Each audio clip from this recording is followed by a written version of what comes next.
Ahmet, I think we will start now. Yeah, it's 8 o'clock. Please, Hakan. Thank you. Yes.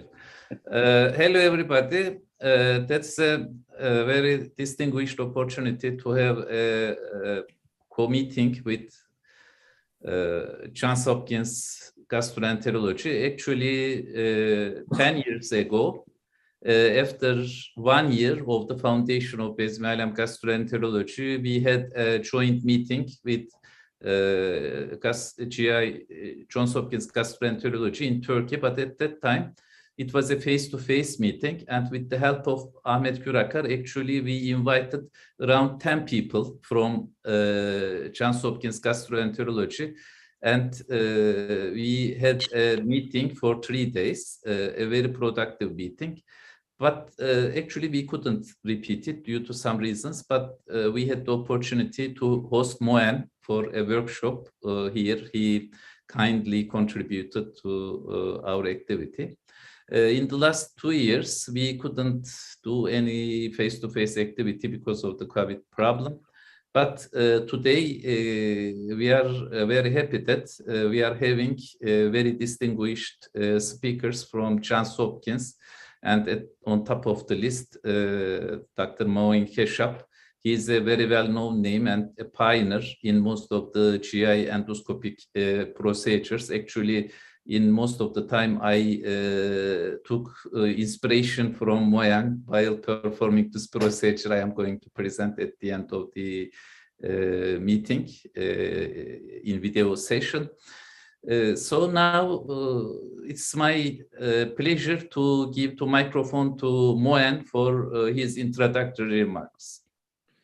Thank you, Professor Şentürk. Thank you, my friend Hakan, for your kind introduction. It's a pleasure to be with you, along with my colleagues from Johns Hopkins Hospital. Our relationship with this conference, like Hakan mentioned, is long, and we miss those days where we used to meet in person, and hopefully this happens again. As Hakan mentioned, this goes maybe 10 years ago, and actually Hakan and I performed the first poem in Turkey, and I'm sure poem has taken off since then. We're very excited to be with you. We have excellent speakers from Turkey and from Johns Hopkins. Hakan and I will be moderating the session. We're gonna go forward and start, and I'll give the mic to Dr. Ahmet Gürakar to start the session. Well, thank you, Hakan and Moen, for the kind the words and introduction. I just want to say very briefly, the collaboration between BEZMİÄLEM and the Turkish gastroenterology community has been very robust, especially the past few years. I think we had fellows exchange from Hakan's program in BEZMİÄLEM, and also past few years, especially Turkish GI Association fellows have contributed very much to this collaboration. They all know Dr. Keshap and our endoscopy team very well, all the Turkish gastroenterology fellows. So I thought it would be a good opportunity to meet again, at least by Zoom, and then continue with our collaboration in these COVID days. So thank you very much again for everybody joining us. And with that, I will give the microphone back to Hakan to introduce the first speaker. So basically, Hakan is going to present the first speaker. I'm going to present the second speaker, and the other speakers are going to be presented by Dr. Keshap. And please put your questions to the chat box, and then Hakan and Dr. Keshap are going to take the questions from there. Thank you very much. Hakan, please. Thank you for this introductory remarks. So we first start with Dr. Ibrahim. Please switch off your microphones. Please switch off your microphones. Okay. We are going to start with Dr. Ibrahim Hakkı Köker. He is an assistant professor in our university. He is very robust in endosonography, and his special interest is neoplastic pancreatic cysts. He is going to talk for 20 minutes about the knowns and unknowns of neoplastic pancreatic cysts. Please, Ibrahim. I would like to thank everyone for giving me this chance to speak in here, especially Professor Şentürk for giving me this opportunity to speak here. And so I'm going to talk about the neoplastic pancreatic cysts, knowns and unknowns, but which is a very large topic to talk about in a 20 minutes time. But I'm going to just be brief in and speak about some certain aspects. So this is my disclosure, and sorry.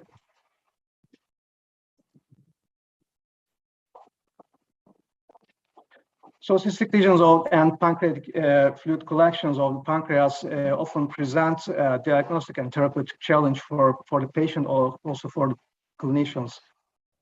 And pancreatic cystic lesions represent a heterogeneous group of lesions with varying degrees of malignant potential and a wide clinical pathologic spectrum that mandates careful diagnostic and therapeutic consideration. With the advent of higher resolution cross-sectional imaging techniques, incidental PCLs have been increasingly discovered. The prevalence in the asymptomatic adult population ranges from 2.4 to 24.3%. And the prevalence rates in individuals increase by age. Under 40 years, it's 0.5%. In between 70 to 79 years of age is 11%, and over 80 years is 37%. Here is the table, the classification of the pancreatic cysts, which are in 3 broad areas. The first one is the epithelial neoplasms. This is the important hot topics for today. In my speech are the serous cystodoma, MCNs, and associated carcinomas, and Ipms and associated carcinomas, and the others will be left over. And the second type in the classification is the non-epithelial pancreatic cysts, and lesions. The third branch is the lesions resembling pancreatic cystic neoplasm like pseudocysts. So the PCLs are, especially we are in clinical practice differentiating them in mucin-producing and non-mucinous lesions. The common types of, when you look at the common types of the pancreatic cysts, this is a study from Mass General, an old study, 32-year experience, including study surgery cohort. Is they classified the frequencies as Ipms as 38%, MCNs 23%, and SCNs, serous cystomas, are sharing the 16%. But this is a biased study, of course, just including the surgical cases. Symptomatic cystic neoplasms typically present with abdominal pain, pancreatitis, jaundice, weight loss, malabsorption, nausea, vomiting, and early satiety, and sometimes palpable mass. The small risk of malignant transformation and high risk of surgical treatment and lack of high-quality prospective studies have led to contradictory recommendations. This is the topic of today. Then they need surveillance. Serous cystodomas, the first one I'm going to talk about.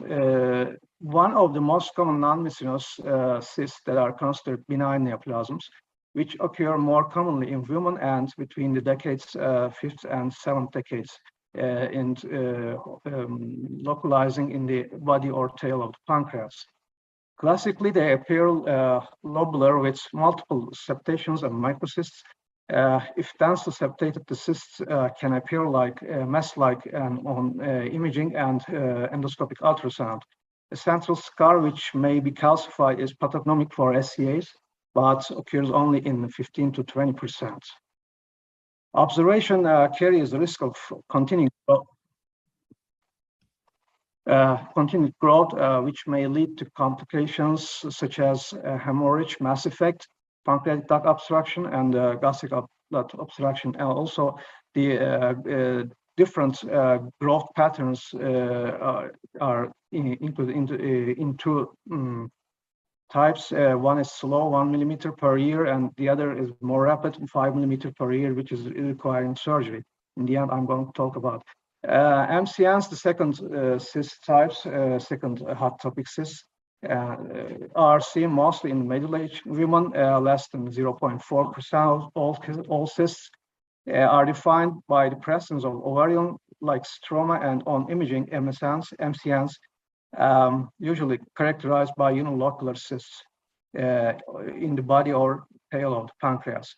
Peripheral calcifications of the wall or septa can occur only about 25% of MCNs. Approximately 15% of MCNs contain invasive cancer. Then the risk factors for cancer: size over 6 centimeters, enhancing nodule, thick irregular wall, and peripheral calcifications. Surveillance is mostly not necessary following surgical resection, but if it has a malignancy in the pathologic slides, then a 25% risk of recurrence is present.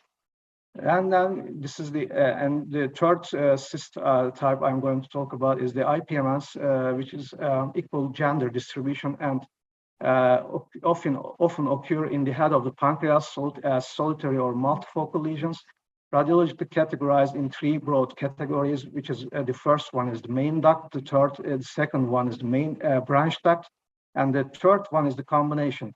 Main duct carries a high risk of malignancy risk of malignant transformation of 40 to 90%. The second type branch duct is the also carrying the malignancy risk, but in a lower rates, 3 to 26%. Surgical resection, so then only recommended in patients with at least one worrisome or high-risk features, which we are going to talk about in the future slides.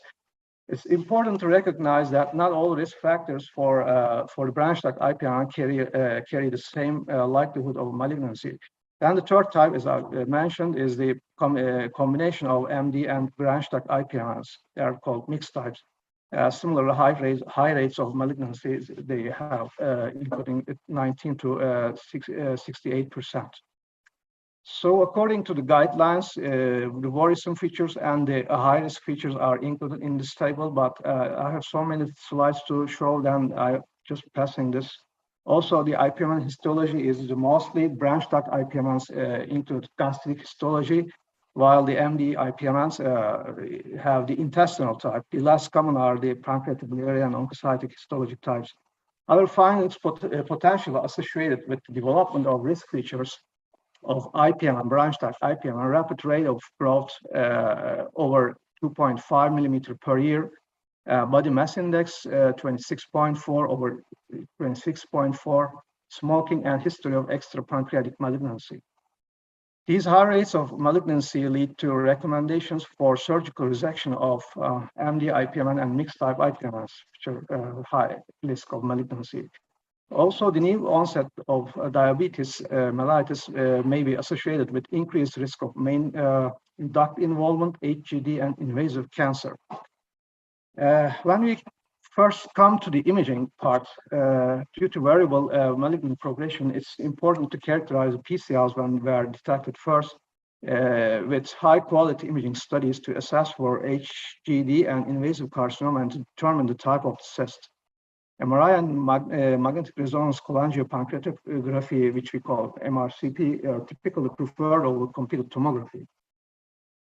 MRI is for these with incidental cysts is the most important imaging modality, and 1.5 to or 3 Tesla MRI should be needed for a better diagnosis. And if MRI cannot be performed, pancreatic protocol CT with contrast enhanced imaging may replace MRI. MRI was superior to detecting IPMNs in a high rate, pancreatic ductal connections, duct involvements, mural nodules into internal septation, and small cysts. The use of gadolinium enhanced MRI. Gadolinium helps MRI to detect the ductal communication better. The imaging findings will help determine whether EUS is needed for further diagnostic evaluation. The patient should undergo surgical resection or begin a surveillance program. Then comes the positron emission tomography, which is called PET, to characterize metabolic activity and stratify the subtype of IPMNs, has proved to be useful in differentiating benign versus malignant lesions, high sensitivity and specificity. In a study conducted, a systemic review study, they found the PET was superior to Fukuoka guideline in detecting the malignant IPMNs. Another prospective study including 31 cysts, 25 benign and 6 malignant showed that PET-CT was more accurate than CT and MRI.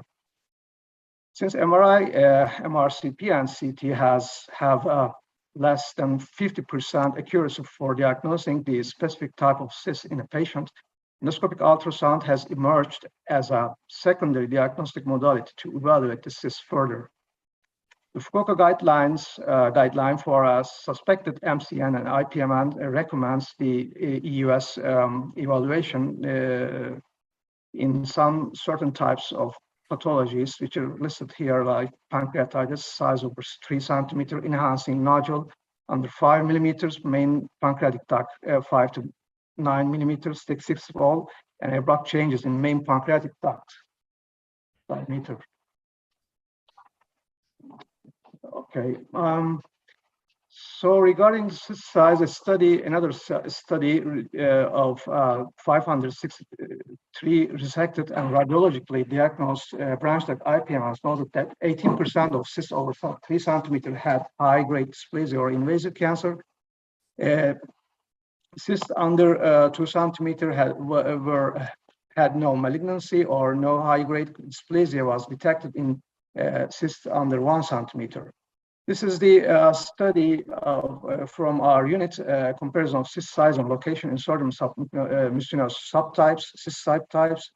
And in conclusion, we found the location of the cyst is not predictive of malignancy in non-HMD IPMNs.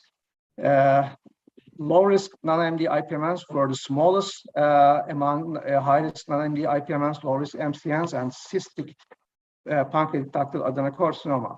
Also, according to our single sample data, the optimal cyst size cutoff value to discriminate low-risk cysts was 2.2 centimeter, and the cysts below 1.6 centimeter had a 100% negative predictive value in non-MD IPMN's prediction.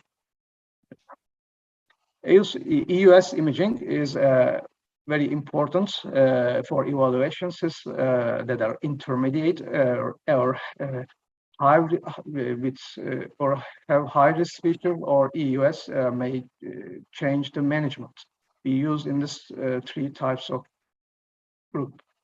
However, like CT and MRI, EUS imaging alone is limited, only 51% diagnostic accuracy by Biliary. EUS imaging may be helpful in identifying nodules, which is in a study, nodules were hypoechoic with well-defined hypoechoic rim, while mucus appeared isoechoic or hyperechoic compared to the adjacent parenchyma with an ill-defined border. So contrast-enhanced harmonic EUS in another adjunctive. The technique involves intravenous injection of contrast, which enhanced microvasculature differences between normal and abnormal tissues. So in a large study CHEUS had a 62.2% positive predictive value for HGD or invasive cancer detection. By the way, EUS inter-observer agreement in EUS is a different problem. Among the expert endosonographers, there is a wide variation in inter-observer agreement of neoplastic features. The agreement is reportedly best for the nodules, moderate for the solid component, and cystic communication with pancreatic ducts, and was fair for suspicion of malignancy. EUS-FNA is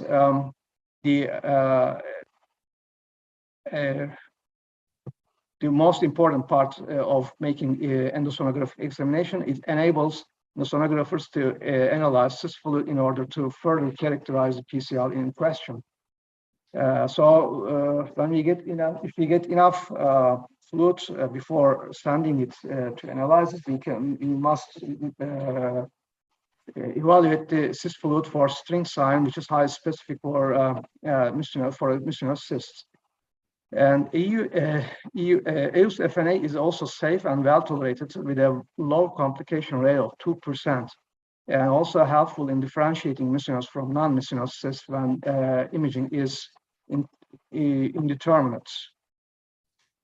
So cyst fluid analysis is cytology, helping us cytology, pathology, molecular and chemical. Post-FNA infection is also no need to antibiotics. I think I have to be a little bit faster. I'm sorry for this. The string size is defined by at least 1 centimeter and 1 second the extension of the cyst fluid. We had another study which we further compared the MUC types with the string sign, but we didn't find a special MUC type suitable with string sign positivity. Carcinoma embryonic antigen is another point since it was discovered in very early, but Burger et al. Had made a study 2004. They defined a 192 nanogram per milliliter cutoff value, which is still going on that way, but there are so many studies related with these cutoffs. In the end, we have another study from our clinic, and we just analyzed or defined the subtypes. The CA level was different, especially between the benign MCNs and benign low-risk IPMNs. So that CA cannot distinguish between high-risk IPMNs and low-risk MCNs. And CA may be a discriminant for low-risk IPMNs according to our study. It was so small. This was a commentary by Linda Lee and Bazarbaşı. They think they have given their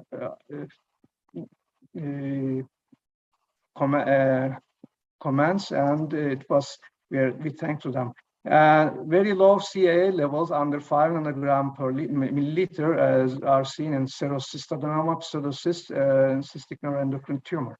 Amylase is helpful. Cyst fluid glucose is also helpful in suggesting miscellaneous cyst. Cyst fluid cytology has high specificity and low sensitivity. The main limitation is the frequent insufficient material. DNA analysis is the most important in the last decades, which was KRAS mutation positive in IPM and MCN, but GNAS mutation was positive only in IPM, so we can differentiate those two with this. And this is another study with KRAS and GNAS. DNA-based testing is another study which is, according to me, the most important in the recent years. Methylated markers, methylated DNA markers, they are searched in the pancreatic juice, also studied in the cyst fluid, And also they were studied in the plasma in recent years. So it goes very well. Those studies are going very well. Which they are showing us the rising star of this study, the recent studies. Actually, I have many things to tell, but I think my time is up. So I'm going to talk about the results or the conclusions part of the key findings and the gray areas.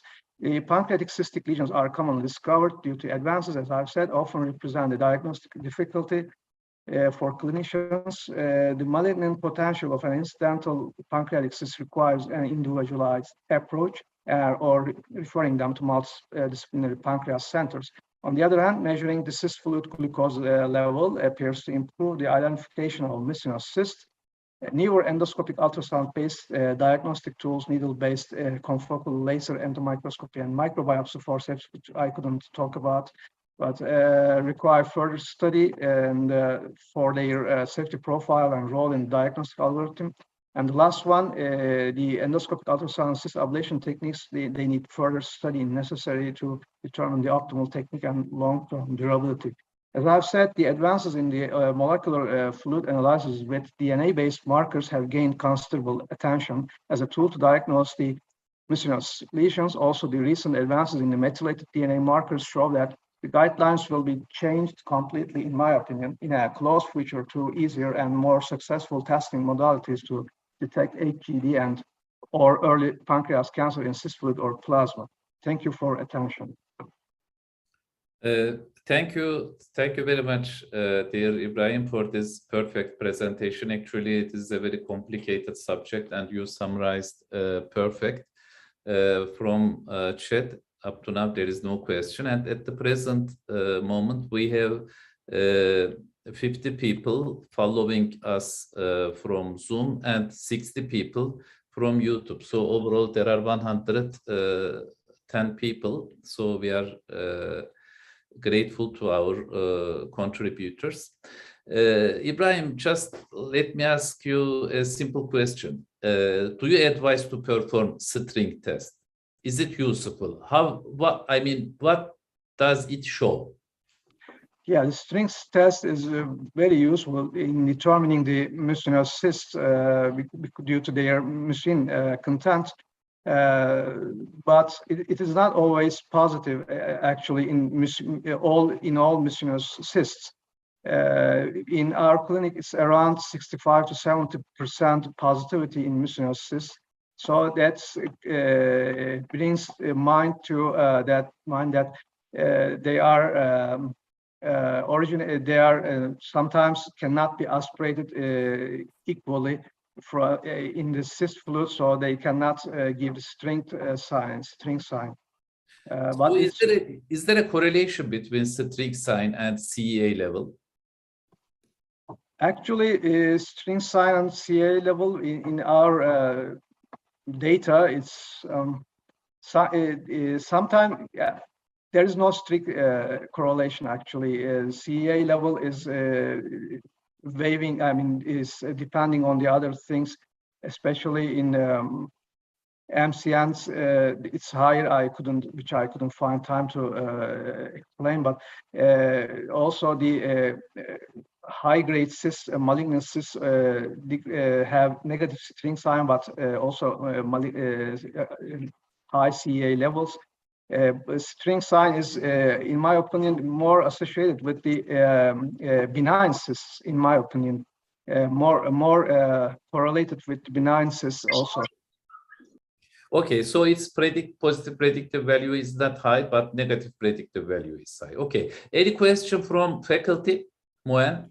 Yeah, Ibrahim, thank you for this excellent lecture. So I have two questions. One, if you can't aspirate fluid from a cystic lesion because it's very mucinous, very thick, even you put a 19 gauge, still you can't aspirate. What do you do? That's one. Two, are you using biologic markers in your daily practice? First question is, if we cannot aspirate into the injector, we are trying to put the with air pressure, try to put the specimen on the lamel or something like that. If it doesn't come, we can just try to take biopsies, wall biopsies. Otherwise, we cannot differentiate this easily, in my opinion. And your second question is biologic markers. We are trying to, we are using the glucose, biologic, you mean glucose and the others? No, like KRAS, GNAS mutations. Sorry, the DNA mutation. We are not using in our centers at the time, but we are planning to use the DNA markers, methylated DNA markers, if it's possible, it gets possible, to determine the high-grade dysplasia or invasive cancer. Yeah. For just for the audience, if when the fluid is very thick, of course we can inject saline to break it a little bit, but that affects the concentration of CEA. But still, you can send the fluid for biologic markers. But sometimes it's just not possible to aspirate. Okay. Our listeners will ask questions from chat, and we can respond them. Up to now, we do not have any question. Any more question from faculty? No. So if there is no question, I hand over the microphone to Ahmet. Thank you very much, Hakan. Well, I want to introduce our second speaker, my good friend, Dr. Florence Celery from Johns Hopkins. He's an associate professor of medicine in our gastroenterology section. Also, he's the director of inflammatory bowel disease section. So his topic today will be targeted antifibrotics for strictures in GI tract, present and the future. I am also looking forward for this presentation, and we also collaborate with him and his group from the hepatology point of view. Especially, he helps us with our primary sclerosing cholangitis patients. Dr. Celery, please. Hi, good morning. Good morning, Ahmed. Thank you for the invitation. Can you guys hear me well? Yes, we hear you. And we see you. Okay, great. I can't share my screen. If the prior presenter could please allow me to share the screen, that would be great. Ibrahim, would you please switch off your screen?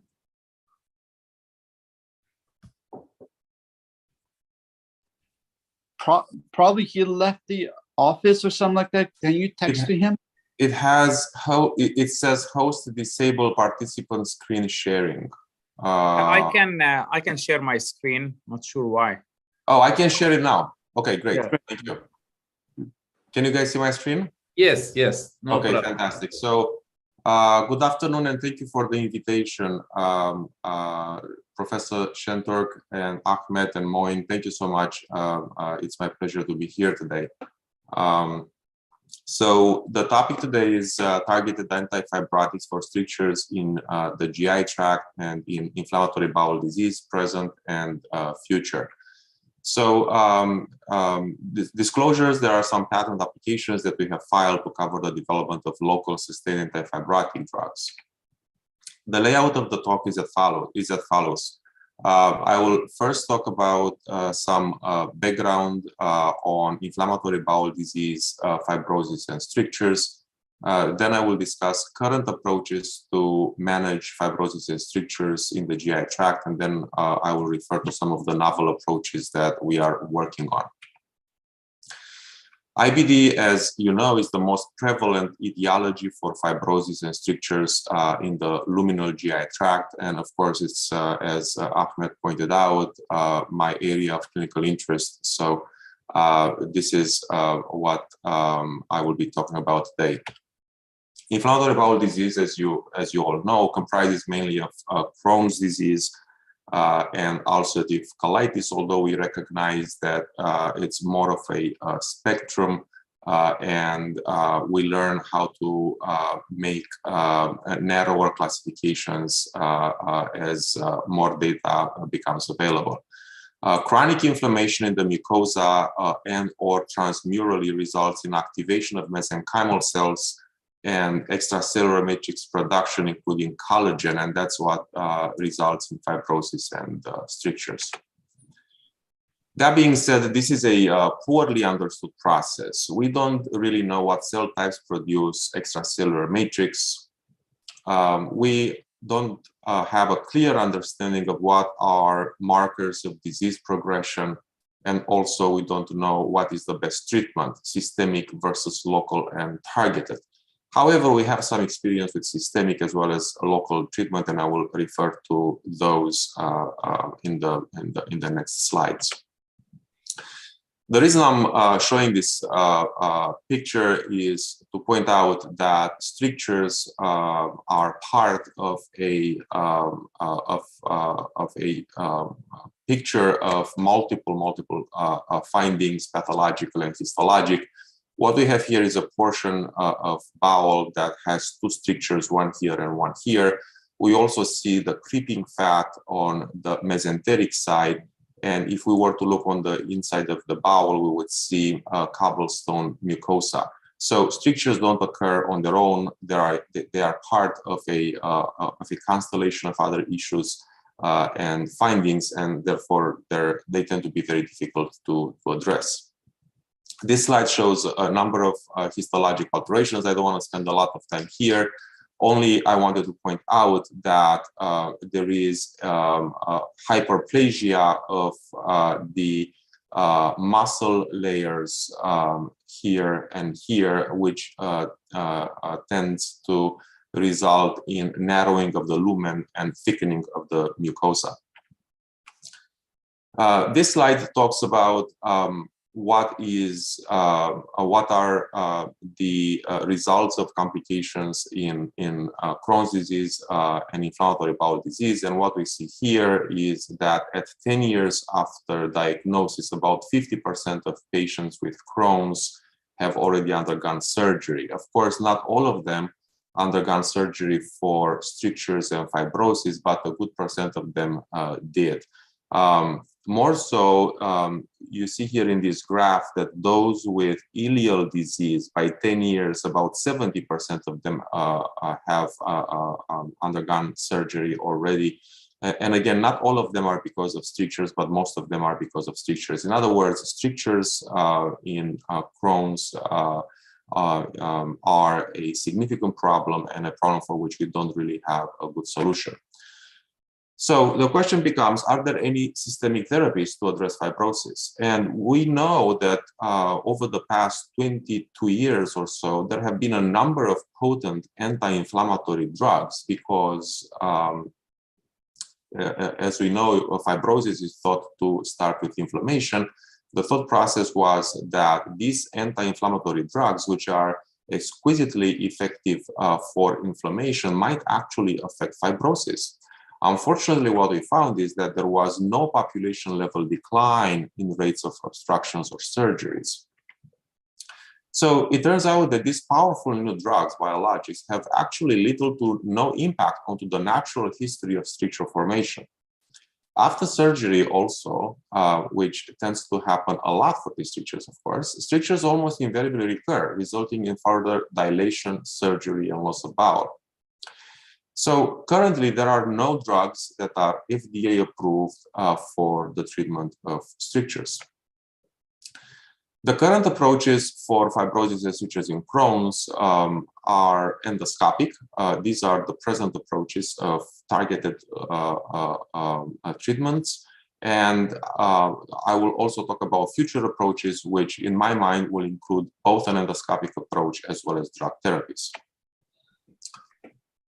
This diagram presents the current treatment algorithm for strictures in Crohn's. It starts with clinical symptoms of obstruction, at which point patients are typically hospitalized, and we obtain imaging, cross-sectional imaging, and then we diagnose a stricture. Now, if inflammation appears to be present based on imaging, then we attempt anti-inflammatory therapy with typically steroids, and we hope that by decreasing the inflammation, what presented as a critical stricture and clinically important stricture will essentially allow the flow of intestinal contents, and therefore would allow treatment with surgery, but at a less acute point in time. Now, if the anti-inflammatory therapy doesn't work, or if there is no inflammation, then we have to characterize the stricture in terms of length, location, angulation, and accompanying features such as fistula, abscess, dysplasia, phlegma, etc. And based on that, one of three approaches are taken.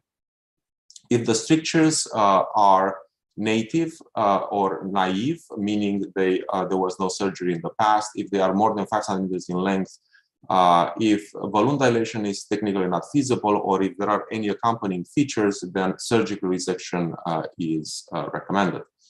If the strictures are outside of the reach of endoscopy, if they're more than 5 centimeters in size and in length and no accompanying features, stricturoplasty can be attempted.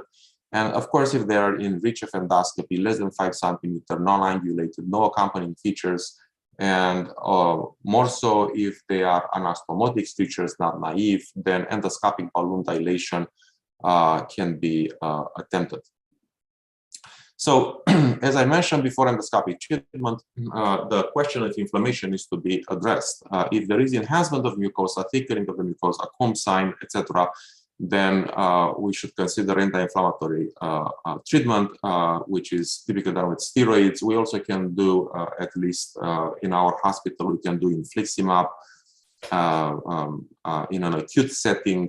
And there is some data here that says that a lot of patients that present with a small bowel obstruction because of Crohn's actually respond to steroids fairly quickly if there is any inflammation present within 3 days or so. However, most of them recur, and that's because inflammation recurs and stricture progresses. And there was also a concern that TNF-alpha inhibitors might induce a quick healing of the lesion that might actually make fibrosis worse. However, we don't really have data for that. And currently, we are not very concerned about treating these patients with infliximab in an acute setting. So these are the types of endoscopic treatments that are currently employed. Endoscopic balloon dilation is the most common, of course, that oftentimes is accompanied by intralesional injection of drugs. Needle knife treatment can also be attempted, as well as stents. Today, I will refer just to the first two. So endoscopic balloon dilation for strictures is applicable if the stricture is within the reach of the scope. If it's less than 5 centimeters in length, of course, advanced endoscopists can attempt more complicated stricture dilations. So the stricture ideally is non-angulated, and there are no complications, and biopsy should always be taken to look for malignancy. And in terms of how this is done, we typically use 18 to 20 millimeter balloons, and the dilation is done in a gradual fashion. It makes sense to do so. I, for one, could not find clear data that says that gradual dilation is mandatory, but again, it makes sense to approach this gradually. And we start at 1 to 2 millimeters greater than the diameter of the stricture, hold for about 30 seconds to 60 seconds, and maximum dilation about 5 millimeters greater than the diameter of stricture. And again, these parameters here, just to be very clear, are mostly applicable to endoscopists who, like me, who are not advanced endoscopists, and those of us who specialize in advanced endoscopy can attempt more difficult strictures. Patients ideally would not be on steroids. The idea here is that if somebody is on steroids, then tissues are more friable, and if there was a perforation or a complication, then healing would be delayed or impeded by the steroids. Also, dilation typically is not done in an acute setting in a small bowel obstruction. Generally, if there is, as I mentioned, any evidence of inflammation, we tend to treat with anti-inflammatory drugs such as steroids to decrease the inflammation. And fluoroscopy can be needed for optimal balloon positioning. In terms of upper GI strictures, I personally always am hesitant about this, but data says that actually the clinical success and complications appear similar to ileal strictures and dilations. However, time to redilation or surgery appears shorter in upper GI strictures. Fortunately, I must say that in my inflammatory bowel disease practice, I have very few patients who have upper GI strictures. So fortunately, this is not a very common occurrence. In terms of intralesional injection, this approach makes sense based on the hypothesis that once you dilate the stricture, if you have an effective antifibrotic to apply locally, then perhaps you can have a more lasting impact onto the process of restricturing and restenosis. And there were a number of small molecules that were tried, such as triamcinolone. However, a systematic review, which is cited here in references, found no outcome difference with the injection of triamcinolone. There was another single-center study in 29 pediatric Crohn's patients, and this study in these 29 patients actually showed that steroid injection prolonged time to redilation or surgery. However, a different study that was multi-center in an adult population in Crohn's was terminated early because there was shorter time to redilation in the steroid group. So, as a matter of fact, it appeared that there was a negative outcome. As far as I could gather, currently there is no firm data to argue that steroid injections are useful. So in terms of future directions, and this is an area of active investigation, including in my laboratory, in my group, there are some challenges.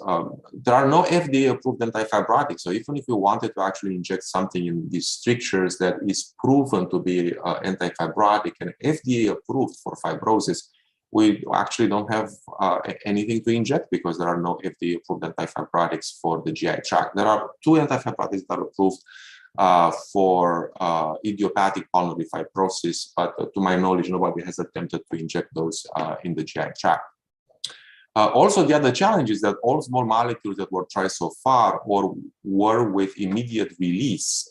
So if you imagine injecting a small molecule that's effective, if such a thing existed, it would be very quickly absorbed from the stricture and metabolized, while the wound healing processes actually occur over days to weeks. So it wouldn't really be effective. So what's needed for addressing the strictures are effective antifibrotics that are locally delivered and that have sustained release. So we did some work on that, and initially we did a high throughput screening of drugs, of small molecules that had antifibrotic potential. We did this in cell lines, and we identified a small molecule that appears to be very powerful as an antifibrotic. And then we formulated that for sustained release, and then we tested it in animals. I am not showing you all the data, and this is not published yet, but it will be soon. But if anybody is interested, I'm more than happy to discuss offline more about what type of studies we did. This is the process that's utilized by my collaborators in engineering to make nanocrystals that are sustained release of the drug that I mentioned. And this is a study that we published recently. We created a pig model of anastomotic strictures, and the reason we did that was precisely because we wanted to test the antifibrotics that we created, that we made. And the way we make this model is shown here. We use argon plasma coagulation in the esophagus to create a circumferential burn that is seen here. And what happens in 2 weeks, as a matter of fact, you get this appearance of stricture, and then we can actually utilize the same tools as in people. This is a balloon, of course, and we dilate. You see the mucosal rand here. These are some radiographic images that demonstrate that indeed we are able to create very aggressive strictures in the esophagus of pigs. So what we did was, at 2 weeks after we induced the strictures, we actually injected the drug that we are developing into the stricture, and then 2 weeks later we looked for the effects, and this is the drug that we injected in the stricture after dilation. So these are the results very briefly. Control animals after dilation, we see that 2 weeks later strictures reform, just like it happens in patients with Crohn's. Here there's a pinpoint stricture. I couldn't really even see the lumen too well. And these are strictures that were dilated just like the ones at the top, but these here at the bottom were also treated with the local antifibrotic that had a sustained release. And this graph here shows that these are the control animals that had a diameter of stricture of about 1 millimeter or so, while the others that were treated had a significantly larger diameter. So in the interest of time, I will stop here. In summary, the current approaches for fibrosis and strictures in the GI tract are local. There are no systemic therapies for strictures, for fibrosis in the GI tract. And it falls on us, the endoscopists and gastroenterologists, to address these strictures with endoscopic dilation, intralesional injection. The alternative, of course, is surgery, and hopefully through the work that we do and others, we will decrease the incidence of surgeries. The future approaches are, in my mind, along the lines of what I have shown you. I hope that we will be able to further our work and to demonstrate that the small molecule that we identified indeed has a strong antifibrotic effect, and also the sustained release platform that we use to deliver it will allow the antifibrotic to act over days to weeks, so that the strictures, once dilated, stays open. This is my last slide. This is our inflammatory bowel disease center. Quite a few people, as you can see. We're a group of clinicians, as well as nurses and surgeons and clinical trials coordinators and scientists. And this is my other group, which is the Center for Nanomedicine.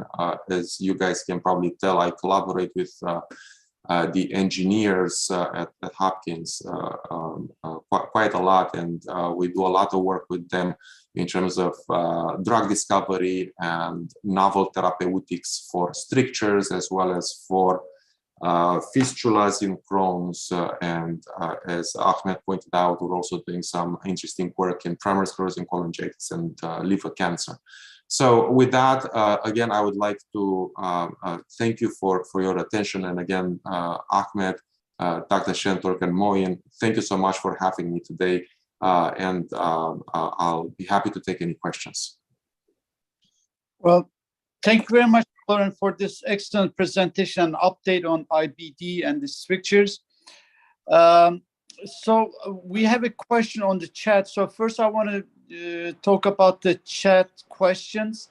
First, then I'll ask the faculty if they want to contribute or if they have more questions. So the first question comes from Dr. Saritas in Istanbul.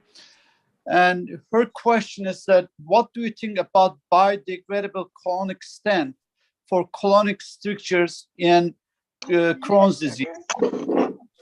Do you think you I think that's... can we mute? Hadi kesin oturun bakayım. Yeah, I think we are okay now. Okay. Yes. Do you want me to read the question again? No. I got the question, and I think you it's got yeah. I think it's an excellent question. So it depends on the etiology of the stricture. So I think that degradable stents are very useful if, in particular, if they can actually deliver drugs locally. And as a matter of fact, that's one of the directions that we're taking. So the idea would be that similar to drug-eluting stents, cardiac drug-eluting stents, and I know that there are some for the GI tract as well. If we were able to actually incorporate an effective antifibrotic in these stents, I think it would be great. There are some challenges with stents, and I think I may not be the best person to talk about those challenges. Maybe Moyen or Ad I can talk about those, but I think there are issues with actually the technical ability to position a stent in the stricture site and actually holding it in place. But I'm not going to refer to those. I think stents are useful. In particular, as I said, if they can actually be made so that they provide locally with an antifibrotic that, in my mind, would actually freeze the stricture in place once it's dilated. Moy, you want to make a comment on the also? I think on those biodegradable. So we don't have any biodegradable stents available in the United States, but I'm aware of this literature. Most of the stents that are currently available are being used in the esophagus or the biliary tree. So this is most of the work. Obviously, in the colon, it's a more challenging environment. There's risk of migration. The main challenge now is to have these stents last for a long time, because most of these stents will degrade over weeks, not months. And we know that for these fibrotic strictures, just treating them with a stent for 8 to 12 weeks is not enough. So we need stents that will degrade over a long period of time. But I think the money is, of course, with having drug-eluting stents. So that will be where the money is. Okay, thank you. It's very useful, and actually, now that I think about it, we can fairly easily, obviously, inject with a scleral needle with strictures in the luminal GI tract. But I'm thinking now about strictures in the bile duct, and that's obviously not as easy to inject. So I think that for that particular indication, I think that biodegradable stents that would elute drugs for a number of weeks, and I think that's totally doable. I mean, I think that our formulations are able to elute over weeks. That might actually make a difference. Great. Okay, thank you, Florence. Now, your next question is from Dr. Gürhan, and his question is that what is your advice in a patient with fibrotic stricture at the ileocecal valve? Do you recommend balloon dilatation versus surgery? Which should be the first step? I think that we always go for dilation if it's technically feasible, and that is judged by radiologic appearance as well as direct endoscopic appearance. So if the stricture is short, if it can be safely traversed under fluoroscopy or direct visualization, I think there is little downside to attempting to dilate. And as a matter of fact, I have a cohort of patients that get dilations with a certain frequency because they restricture all the time.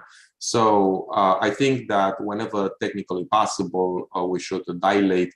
Naive strictures are more difficult to be addressed endoscopically because, as I alluded to earlier, naive strictures actually have a lot of thickening in all the layers of the gut, and they are longer. So when you have a 20-centimeter lesion that is angulated and there's a lot of thickening in the mucosa, there's no way we can dilate that. That just needs to come out, and then if there are anastomotic strictures in the years to come, those tend to be shorter and they can be addressed endoscopically.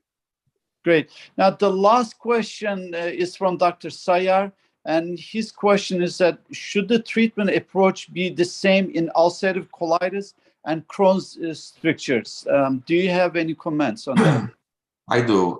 Thank you for the question. So strictures in UC are different than strictures in Crohn's. And I suspect the reason is because ulcerative colitis is a disease of the mucosa. So it's not transmural, generally speaking. So therefore, the process is not as aggressive as in Crohn's.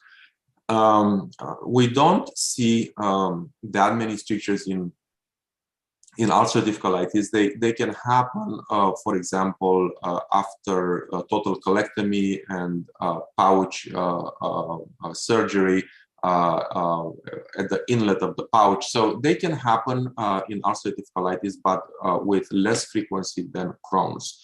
Overall, my impression is that if strictures do occur in ulcerative colitis, if they are addressable endoscopically, then obviously that should be the go-to step. And if not, fortunately in ulcerative colitis, there is the fairly aggressive but curative option of total colectomy, which takes care of inflammation and also any other complications. Great, thank you.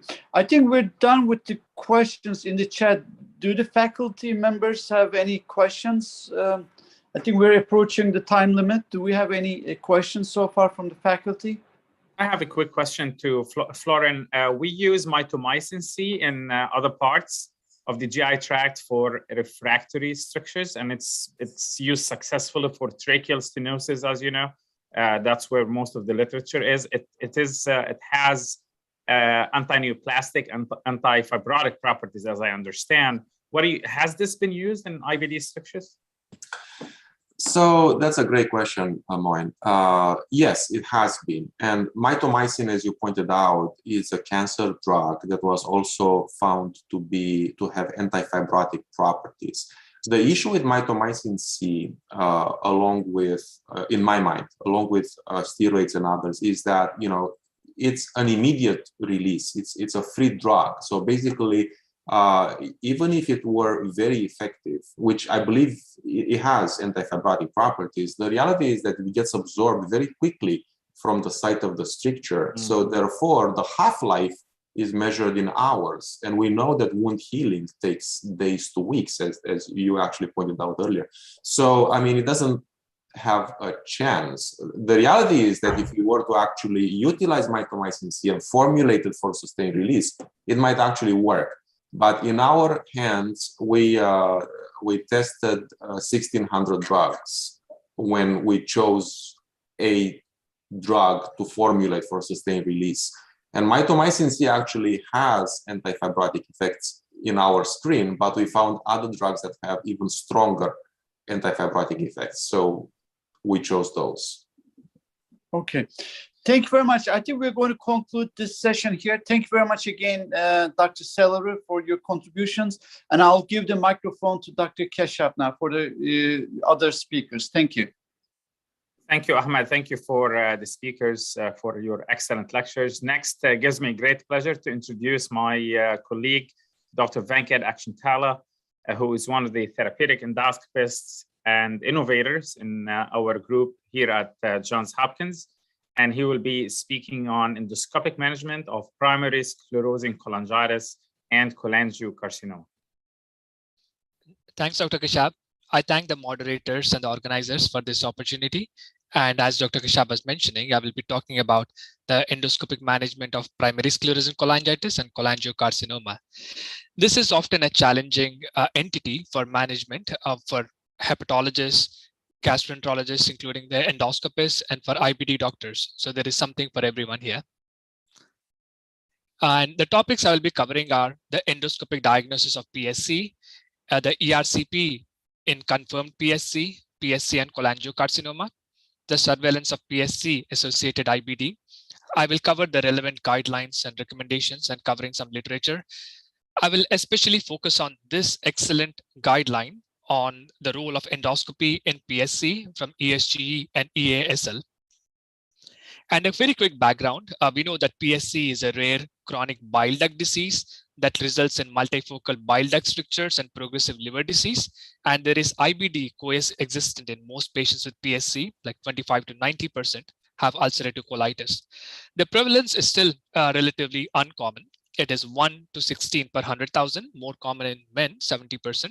The mean age is around 40 years. And we know that there are very limited pharmacological therapies for PSC, and therefore the median transplant-free survival is around 15 to 20 years. And with regards to the prognosis and complications of PSC, the continued destruction of the bile ducts in PSC leads to end-stage liver disease, and up to 60% develop dominant stricture in the intrahepatic or extrahepatic bile tree, and which will be a focus of our discussion today. And patients also do develop cholelocholithiasis and bacterial cholangitis. And there is increased risk of cholangiocarcinoma, gallbladder cancer, and hepatocellular carcinoma, especially those with cirrhosis. The lifetime risk of cholangiocarcinoma is around 20%. And patients with both PSC and ulcerative colitis have increased risk of colon cancer. So the lifetime risk of colorectal cancer is around 30%. And patients also do develop esophageal varices. And with regards to the diagnosis of PSC, half of the patients with PSC are asymptomatic at the time of diagnosis, and they are incidentally identified during abnormal labs and other findings. And the diagnosis of PSC is usually made based on clinical lab imaging and histological findings. And this is a diagnostic approach for cholestasis in adult patients, which is discussed elsewhere and very well described by other guidelines. And a diagnostic workup for PSC should be performed in all patients with IBD and abnormal liver biochemistry, especially those with elevated alkaline phosphatase and GGT values. And among non-IBD patients with elevated cholestatic liver enzymes are not otherwise explained. And with regards to the differential diagnosis in PSC, we know that the ductographic features that define PSC are also present in other diseases, like different infectious etiologies, like recurrent pyogenic cholangitis, HIV or AIDS cholangiopathy, when there is mechanical obstruction, like secondary biliary cirrhosis or secondary sclerosing cholangitis. There is in setting of ischemic etiology, cystic fibrosis, IgG4 associated cholangiopathy, and so on.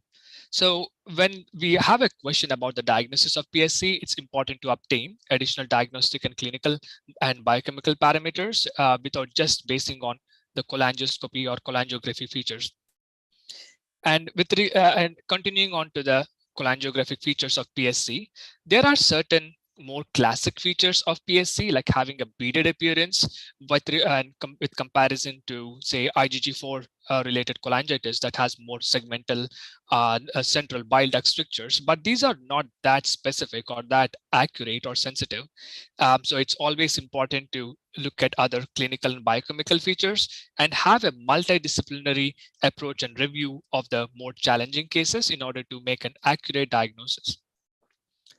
And with regards to cholangiography in PSC, continuing on it, so we can obtain cholangiography in PSC using different modalities like MRCP, ERCP, or a percutaneous cholangiography, and less invasive, the better, especially for diagnosis.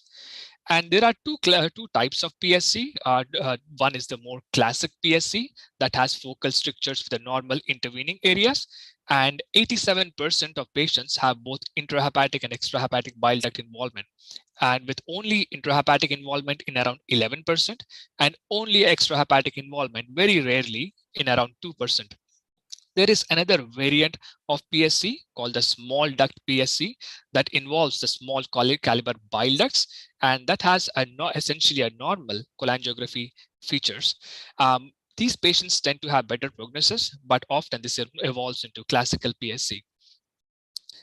And now the important question of what should we use for diagnosing PSC, comparing ERCP and MRCP performance. The diagnostic performance of MRCP versus ERCP, they have very comparable accuracy, 90% versus 97%.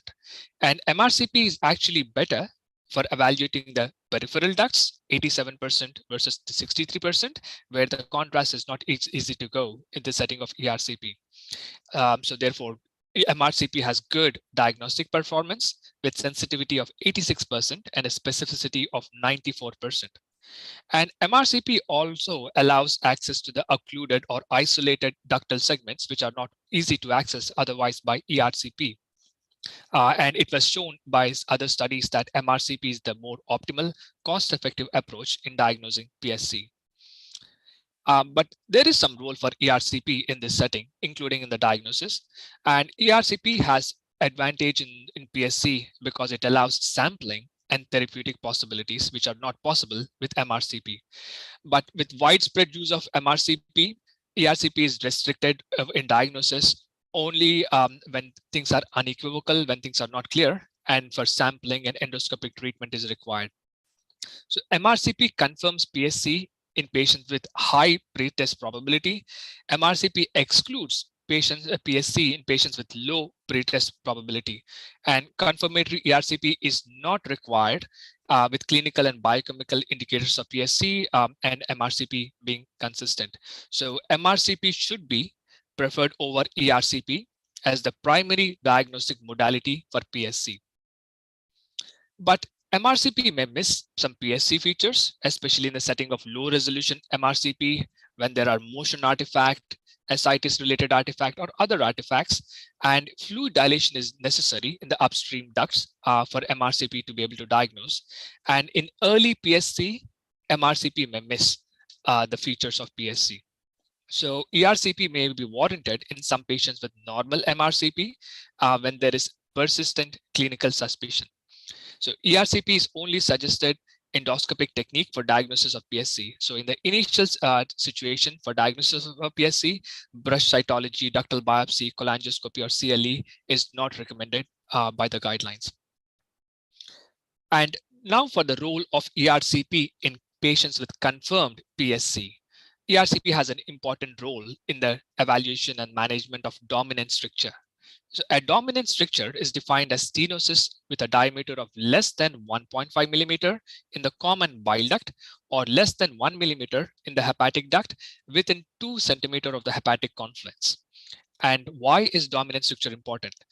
Dominant strictures are associated with pruritus, jaundice, recurrent cholangitis, and usually involve more advanced histology, have an increased risk of cholangiocarcinoma, have increased risk of biliary gallbladder, and also colorectal carcinoma when associated with IBD. And it has a reduced transplant-free survival. So it's important to recognize and manage the dominant strictures. And it's also important to remember that multiple dominant strictures can be found in the same patient. And the role of ERCP in confirmed PSC, continuing on to it, ERCP and duct sampling may be indicated in confirmed PSC in the setting of certain clinical events such as exacerbation of jaundice, episodes of fever, chills suggestive of cholangitis, worsening of pruritus, worsening pain in right upper quadrant, fatigue, and weight loss, and in certain lab abnormalities such as rapid increase in bilirubin levels or cholestatic liver enzymes, and clinically significant strictures identified on ultrasound or MRCP with a new dominant stricture or progression of existing strictures. And the therapeutic goals are the goals and planning of therapeutic ERCP. In patients with confirmed PSC, MRCP should be considered prior to therapeutic ERCP to confirm the indication, to exclude focal parenchymal changes, and it also helps in guiding the endoscopist to plan the ERCP and minimize the risk of complications. So MRCP should be ideally performed before ERCP. And following dominant stricture treatment using ERCP, the cholestasis, pruritus, pain, cholangitis, and jaundice are likely to improve. But in patients with end-stage liver disease, only cholangitis is expected to improve. So these are some of the expectations that should be set with the treating team and with the patient. And looking at how advantageous is therapeutic ERCP with regards to the survival benefit, there was this good study that was done on 106 patients with 57 of them having dominant strictures that were treated endoscopically. So the 5-year survival, the survival free without liver transplant for stage 2 PSC was 100%, stage 3 72%, stage 4 was 50%. So overall, there was a survival benefit for ERCP management of strictures or dominant strictures in patients with PSC. And going into some specifics of ERCP management in these patients with dominant strictures and PSC. So a question often arises, like should we do balloon dilation or should we do balloon dilation plus stenting? The evidence is very limited. There are retrospective studies, but there are quite a few retrospective studies, and they showed a significant improvement just with balloon dilation. And there has been reported increased rate of perforation with stenting versus balloon dilation. And the risk of other severe adverse events are higher with stenting compared to balloon dilation. As we know that stenting increases risk of transmigration of the gut flora into the biliary system, increasing cholangitis, and the stenting is a foreign body resulting in biofilm formation and increased risk of infection. For all of those reasons, dilation is found to be safer than stenting. And balloon dilations are repeated at intervals of 1 to 4 weeks until technical success, which is the waist of the balloon being not identified anymore, and good flow of the contrast and the bile. And it takes around 2 to 3 balloon dilations to achieve complete resolution in most settings.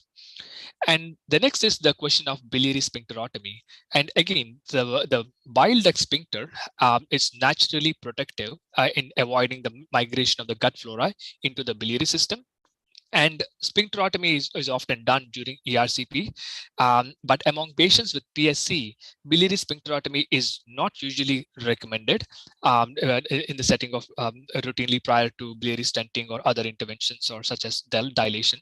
But in the setting of difficult cannulation or other situations, a small biliary sphincterotomy can be performed. And continuing on to the stent therapy in ERCP, only plastic stent should be used instead of metal stent if a stent is used, and short-term stenting is favored, and because stents tend to clog rapidly in PSC patients. And there have been many good studies that looked at the efficacy of stenting in shorter duration, such as 1 to 2 weeks versus 8 to 12 weeks. And the efficacy was very similar. So overall, stent should be placed only for short duration if it is placed. And there are many studies have looked at different diameters and sizes of the stents. And the guidelines concluded that a single 10 French stent should be used for dominant stricture in the extrahepatic ducts, or 2 7 French stents for the hilar stricture extending onto both the right and the left hepatic duct. And the risk of complications associated with therapeutic ERCP in PSC patients. PSC patients have increased risk of post-ERCP pancreatitis. In general, they are moderate to high risk for post-ERCP pancreatitis, and it's seen in around 7% of the procedures in large prospective and retrospective studies. So prophylaxis, such as the conventional NSAIDs, the rectal NSAIDs, and prophylactic stent, but found to be beneficial. ERCP within PSC should be undertaken, therefore, in an experienced biliary, in an experienced center with experienced pancreabiliary endoscopists. And it is recommended to administer rectal diclofenac or rectal indomethacin before or prior to before or immediately after ERCP in all patients without contraindication, along with IV fluid lactated ringer. And especially in the setting of cannulation of the pancreatic duct, a prophylactic pancreatic duct stenting can be considered. The other common complication associated with ERCP in the PSC patients is the cholangitis that is seen in around 8% of the procedures. So therefore, use of prophylactic antibiotics were found to be beneficial. That reduces bacteremia and prevent cholangitis. And some guidelines and some studies recommend there is advantage of obtaining a bile fluid sample during the ERCP, especially to guide antibiotic use. And now moving on to PSC and cholangiocarcinoma. The lifetime risk of cholangiocarcinoma in PSC patients is around 10 to 20%, over 400-fold higher than the general population, and is the most common cause of death among patients with PSC. And then the large studies, it was shown that 7% develop cholangiocarcinoma, and 80% die after a median of just 1 year. And cholangiocarcinoma should be suspected in any patient with worsening cholestasis, weight loss, or rising CA99, or new or progressive dominant stricture. So these are the features we discussed: newer dominant strictures and these marked dilation and so on. So that is suggestive of cholangiocarcinoma, and ERCP and other evaluations should be performed. And it is not possible to distinguish benign stricture in PSC versus a malignant stricture with cholangiocarcinoma just with ERCP alone. It requires additional techniques or tissue acquisition. So therefore, a bile duct brushing is recommended, which is highly specific, but sensitivity is pretty low. And additional FISH analysis enhances CCA cholangiocarcinoma diagnosis, but has its own disadvantages. Bile duct biopsy was found to be advantageous, but in certain settings.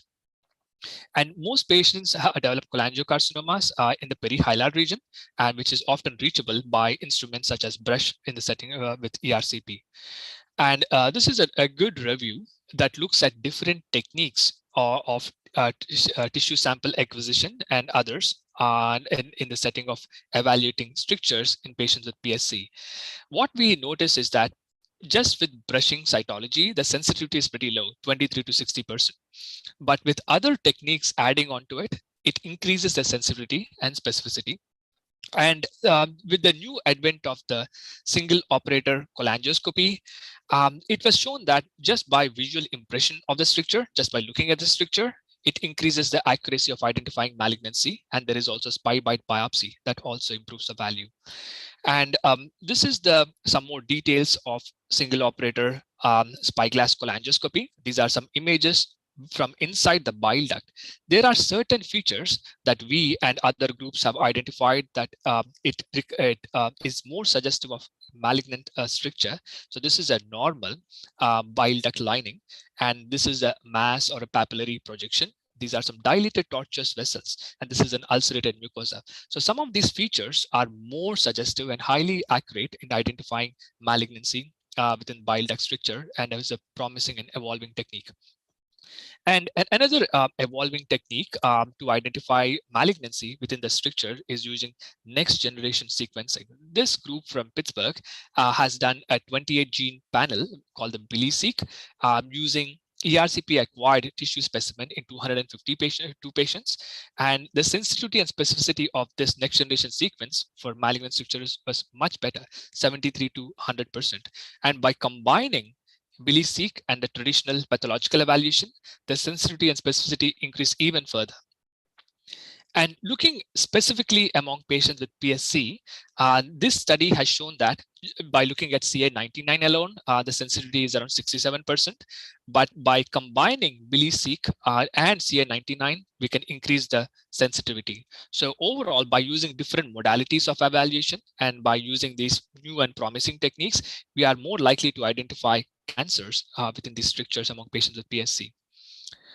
And moving on to surveillance for patients with PSC and IBD. So briefly covering onto it, we know that the cumulative risk of colorectal cancer among patients with PSC with IBD is much higher, like 31% compared to those without IBD, which are only 2%. So it's important to recognize the importance of screening for colorectal cancer for patients with both PSC and IBD. So it's recommended to perform a screening ileocolonoscopy with 4-quadrant biopsy from all colonic segments and ileum at PSC diagnosis. And if patients have IBD during this endoscopy, an annual surveillance is warranted. If patients do not have IBD, then the next colonoscopy should be done at around 5 years or whenever patients develop symptoms. And most dysplasia is visible at colonoscopy, but invisible dysplastic lesions are usually identified during random biopsies. So the take-home points from this presentation on endoscopic management among patients with PSC and cholangiocarcinoma: MRCP should be preferred over ERCP for diagnosis of PSC. And ERCP can be considered if MRCP is unequivocal or contraindicated.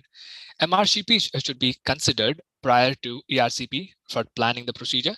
Endoscopic treatment with ductal sampling of dominant strictures identified at MRCP is indicated. Balloon dilation is preferred over stenting for stricture therapy. And routine administration of prophylactic antibiotics before ERCP is required for patients with PSC to reduce the risk of cholangitis. And cholangiocarcinoma should be suspected in any patient with worsening cholestasis, weight loss, raised CA99, and new or progressive dominant stricture. So those were the things I wanted to cover today. And again, thank Professor Senturk and Dr. Kashab and Dr. Gurukar for this opportunity.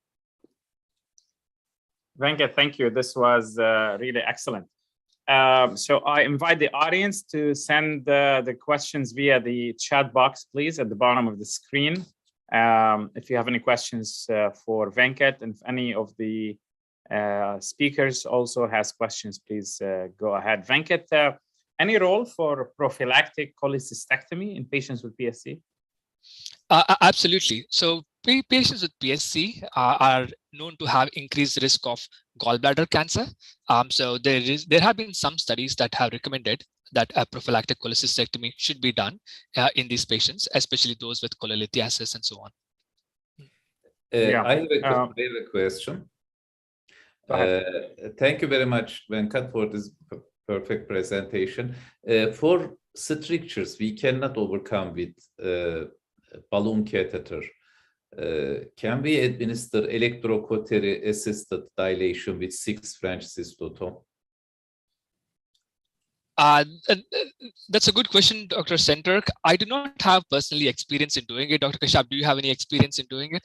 Yeah, we don't have the 6 French cystotome in the United States, but it's an over-the-wire dilation, so I think it's okay. But it is not a the cautery is on the tip and not the circumference. So just theoretically, without experience in it, Hakan, I think it likely is of limited benefit. Yes, I experienced it for common bile duct and for pancreatic duct for a few patients, actually with hesitancy because of the risk, but it works very well, especially for short strictures, but actually it is still investigation. We have a question here. Is there any role of medical treatment with ursodeoxylic acid to prevent cholangiocarcinoma in PSC patients?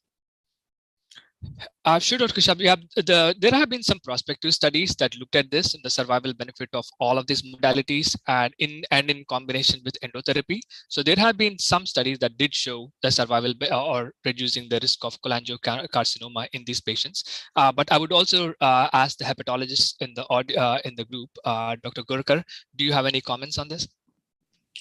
I think this is an important question. I don't think it decreases neither ursodiol or the new obeticholic acid is new. We don't have any studies, but we know that urso does not decrease the risk.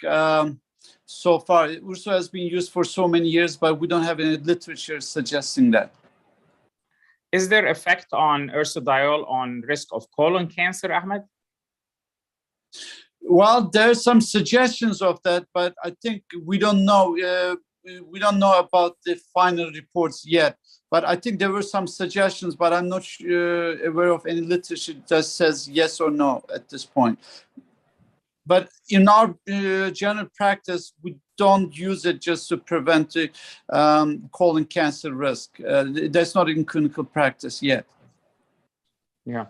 Venkat, there is a question from the audience. Why not use metal stent in ERCP? Why only plastic stents? Yeah, there have been not many studies that I know of that looked at this. And most studies were commenting on increased migration of the gut flora with a bigger diameter stents and much longer duration of the stent indwelling there. So that's the reason they have been always trying to use the narrow diameter, shorter duration stents. And so that was the reason to reduce the risk of cholangitis in these patients. Yeah, and ducts are typically small in PSC patients, so placing a large stent can result in ischemic strictures. And as you said, when we put metal stents, we want to leave them for a long time. You don't want to put a $2,000 metal stent and just stent for a few weeks. And also a larger stent, more like you said, translocation of gut flora, and we don't want to contaminate the intrahepatic. So I agree with your reasoning. There is a question maybe Florence can help us with. Is there any role for measuring tumor markers in the bile for the diagnosis of cholangiocarcinoma, Florence? Yeah, thank you for the question, Moin. there are some studies on that, and I think that we've actually done some of that work in the lab, and we published a few years ago in Hepatology on that. There is a role for tumor markers. The issue, as you know, with tumor markers is, in particular in patients with primary sclerosing cholangitis and strictures, is that the obstruction itself can elevate markers. So in these patients who are, very challenging in terms of diagnosing malignancy within the stricture, they tend sometimes to have elevated markers just because of the obstruction itself. So as Venkat pointed out, there are a number of ways to actually diagnose these patients, and there's a panel from Mayo that looks at chromosomal alterations, and we've done some work with microRNAs and vesicles, etc. It continues to be very challenging to actually have good specificity for cholangiocarcinoma diagnosis, in particular in PSC. But thank you for the question. Yeah, so Venkat, wonderful job with the talk. Thank you. So from my experience for the audience with, these are challenging situations where you have a stricture and you want to know if there is cholangio or not. And the way I think about it, it's multimodal sampling, whatever you can get your hands on. It starts with aspirating bile and sending it for cytology. There is a little bit yield to that, and eventually everything adds up. So what we do is, we brush before dilation and after dilation. We do fluoroscopic guided biopsy. We do cholangioscopic guided biopsy, and the rule of thumb is at least three biopsies using cholangioscopy. Visually directing it towards the area where there is a mass or there are these dilated tortuous vessels. And importantly, we also look with EUS before we place stents, because EUS has an additive yield to sample either the stricture, or actually a lot of times you see a mass on EUS that you don't see on imaging. So this and also these days we can send some of these brushings for fish analysis, and hopefully soon for next generation sequencing. We haven't done that yet, but the recent gut paper that Venkat mentioned from the Pittsburgh group is really very promising, and that group is obtaining funding right now to perform a larger scale studies. I do have one comment, if I may, Moin. So one of the challenges with the cholangiocarcinoma in these strictures in PSC is the fact that, as you know, these tumors are very desmoplastic. So there is a lot of fibrosis and not too many cancer cells. So essentially, with all of the methods that we use and you use with cholangioscopy, with brushing, you're essentially looking for tumor cells, but there are not that many to begin with because of how fibrotic these cancers are. So I agree 100%. Very challenging situation. Thank you. Hakan, shall we go on break, or you want to continue? What do you want to do? I think we said that we can skip the break because I think we want to finish on time. Maybe we have one more question, then we can ask the next speaker, so to speak. Moin, Okay. if you have time, we can take one more question. Yeah, we can take a few minutes to answer. Role of surgery in patients with dominant stricture, Venkat? I mean, when there is a malignancy identified or when there is concern for malignancy, we know that these current diagnostic modalities, they're not perfect. And as you said, Dr. Kashab, using this multimodality approach, we'll try to do our best to look for any cancer. But when sufficient is, then I think surgery is recommended. But we know that from the surgical literature that around 55% of these patients that undergo surgery, it comes back as benign. They do not have cancer. So yeah, definitely a challenging situation. Do you want to comment a little bit on AI applications, Dr. Kashab, that you have been working on? Yeah, so Venkat and I have been working on artificial intelligence in cholangioscopy, and we have collected actually about 1.3 million images. And we do have promising results, presented the data recently at ACG, but we're currently finalizing the results and with really promising. So we look forward to finalizing the data. So another question on role of sphincterotomy or sphincteroplasty for repeat ERCPs. We know that these ERCPs can be challenging. I agree with Saleh, who made this comment. Because of the periduodenal fibrosis, these papillas tend to retract and make ERCP challenging. So I think a limited sphincterotomy is what I do. We don't want to do a big sphincterotomy to minimize translocation, but a limited sphincterotomy to facilitate subsequent ERCP. I think it's a good idea. So next question: rapidly progressing gamma GT levels in IBD PSC patient. What should be done in the next step as a next step for this patient, Venkat? So guidelines do recommend evaluating similar to what we do for a dominant stricture, evaluation for them, like repeated imaging or ERCP to look for them and tissue acquisition. Yeah, so MRI, MRCP. So for the audience, we don't do ERCPs for diagnostic purposes. MRI with MRCP has largely replaced that. Florence, your comment about radiomics, I have no idea. So you have the question, and you better tell us what are you thinking. I'll tell you. I don't know if Venkat knows about this. So basically, we have a similar issue in. I talked about it with strictures in IBD, and the question that I asked was, can we predict which strictures recur after surgery? Yeah. And basically, we collected lots and lots of MRIs, and we are working with somebody to actually see if we can utilize artificial intelligence and machine learning to correlate. But the idea is that you have an image, right? And you don't have a radiologist look at the image. You actually extract the data. It's millions of pixels.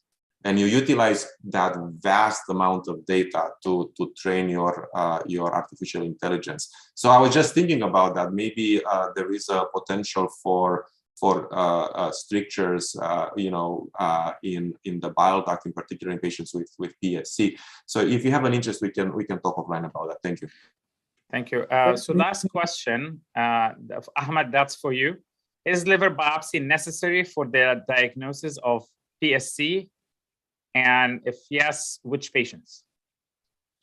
It's a good question, but in our clinical practice day to day, we don't use liver biopsies anymore. I think, as Venkat also mentioned, with the MRCP, we got a very good sensitivity and specificity for diagnosis, and we can supplement it with ERCP on some cases.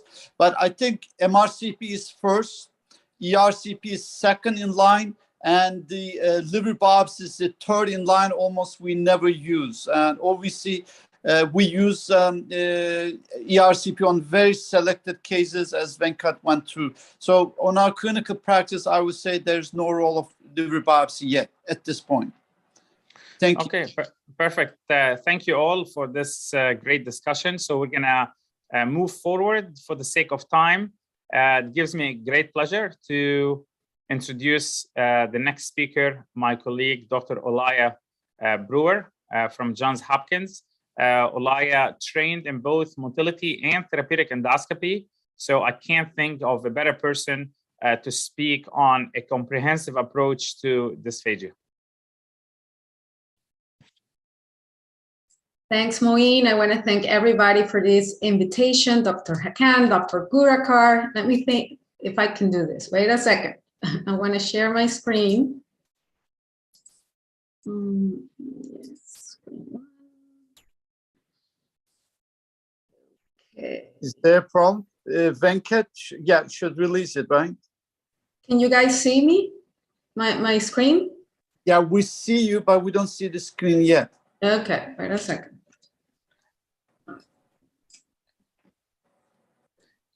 I don't know why. I mean, I see here and I share it. Good. We're Okay. starting to see it now. Okay, wait a second. What do you see? Black screen. Black screen. Okay, give me 1 second.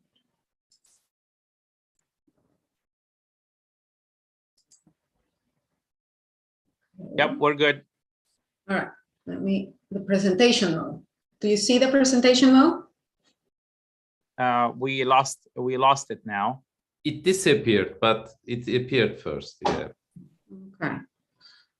This is always like this. Okay, now, do you see it now?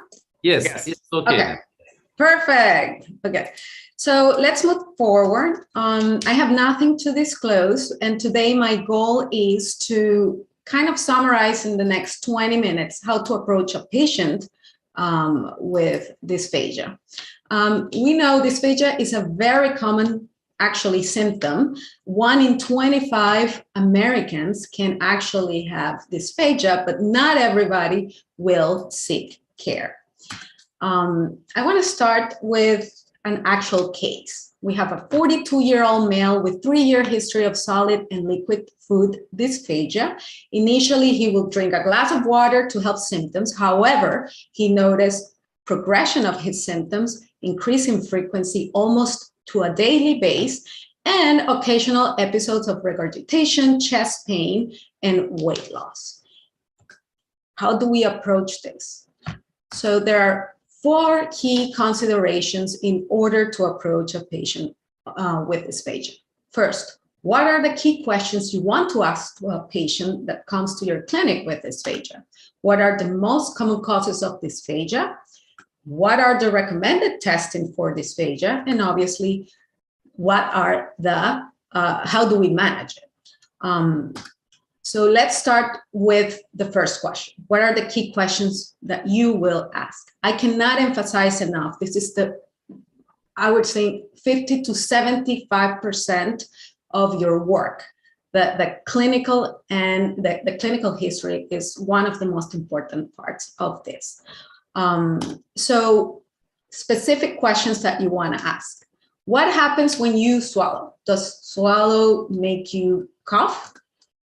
Feeling that food is stuck suggests an esophageal origin, irrespective of where the patient is perceiving it.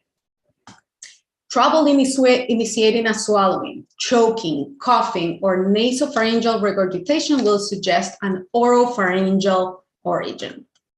How long has this been occurring? Is it getting worse? Do you hesitate to go to eat because of this? Acute symptoms may be caused by either pill esophagitis, infections, or obviously a foreign body impaction, whereas intermittent symptoms will suggest the use of medications. One of the biggest ones is the use of opioids, esophageal motility disorders, or even inconsistent or poorly denture use. Progresses of worsening symptoms is a red flag for malignancy.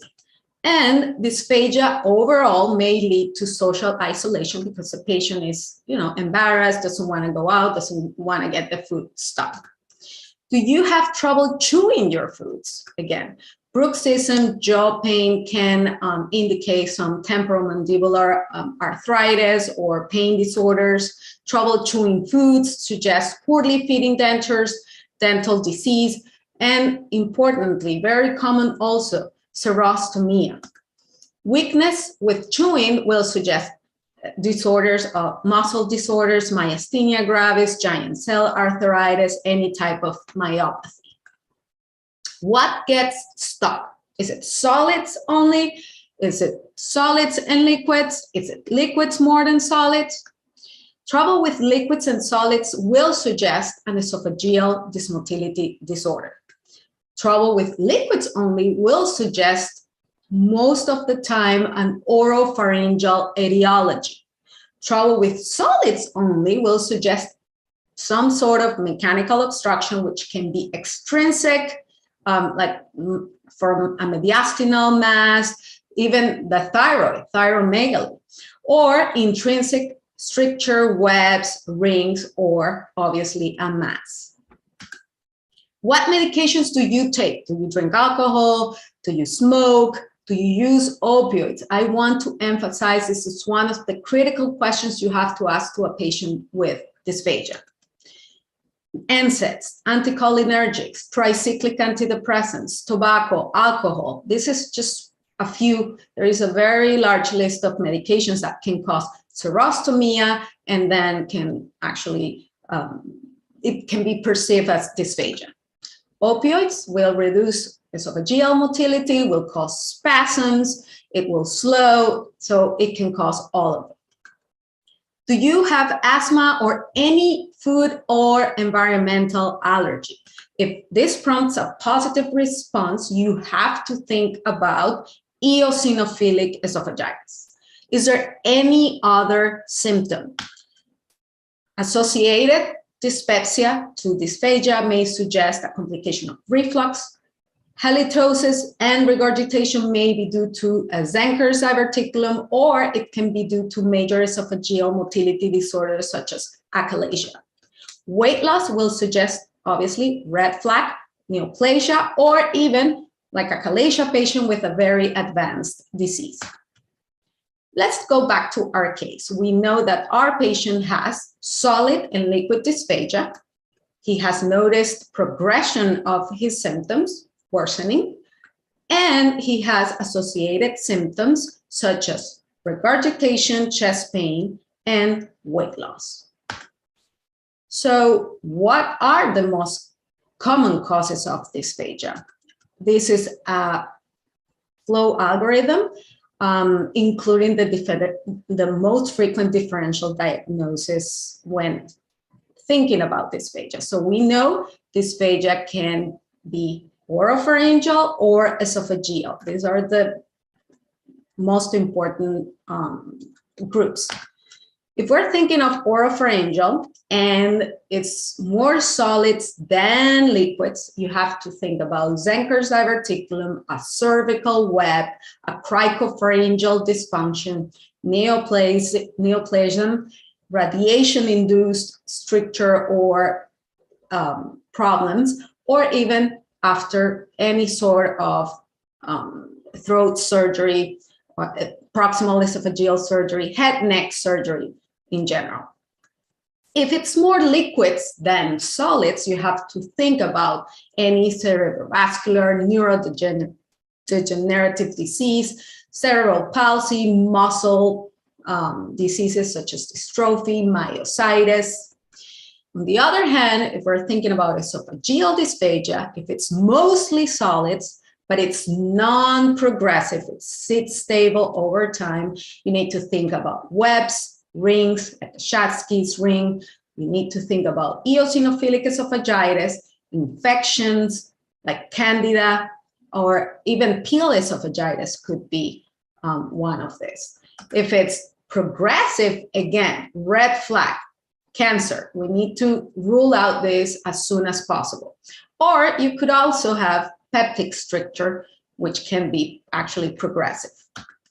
If it's solids and liquids, but it's intermittent, comes and goes, we have to think about major esophageal motility disorders such as diffuse esophageal spasms, and you can actually think about GERD, gastroesophageal reflux. If it's progressive, then you need definitely to think about major motility disorders such as achalasia. EGJ outflow obstruction can also be in this group.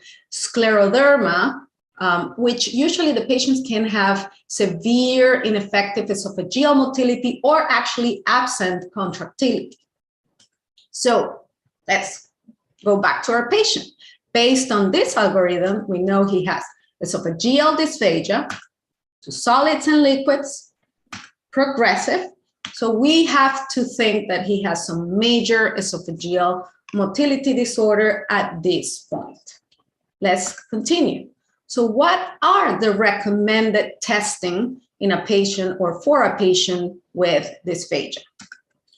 In case of oropharyngeal dysphagia, we have something called the clinical swallowing examination that it's usually performed by a speech pathology or a speech and language pathologist. We have fiber optic endoscopic evaluation of swallowing, which is called FEAS. And we have something called modified barium swallow, that it's also known as video fluoroscopic swallowing study, that it's performed by speech pathology and radiology in conjunction.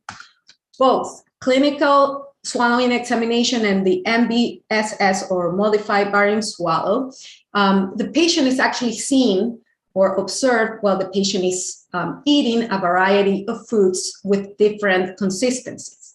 In the modified barium swallow, the food is coated with barium, and the patient is seated in front of a fluoroscopy machine, so the technician and the speech pathologist can actually assess the swallowing mechanisms and also peristalsis. On the other hand, in the FEAS, the patient is observed swallowing different consistencies of liquids and solids that are colored with a food dye to be able to improve visualization of the material. For esophageal dysphagia, an upper endoscopy with biopsies, I can say that it could be the single most important test you can do in a patient, but it's not going to be the only one you're going to do. Biopsies, even if you don't see anything, if the mucosa looks normal, because you want to be able to exclude some degree of eosinophilic esophagitis. Obviously, upper endoscopy will be useful for to rule out, erosive esophagitis, malignancy, rings, webs, all other potential etiologies. Well, anything that can cause a narrowing in the esophagus.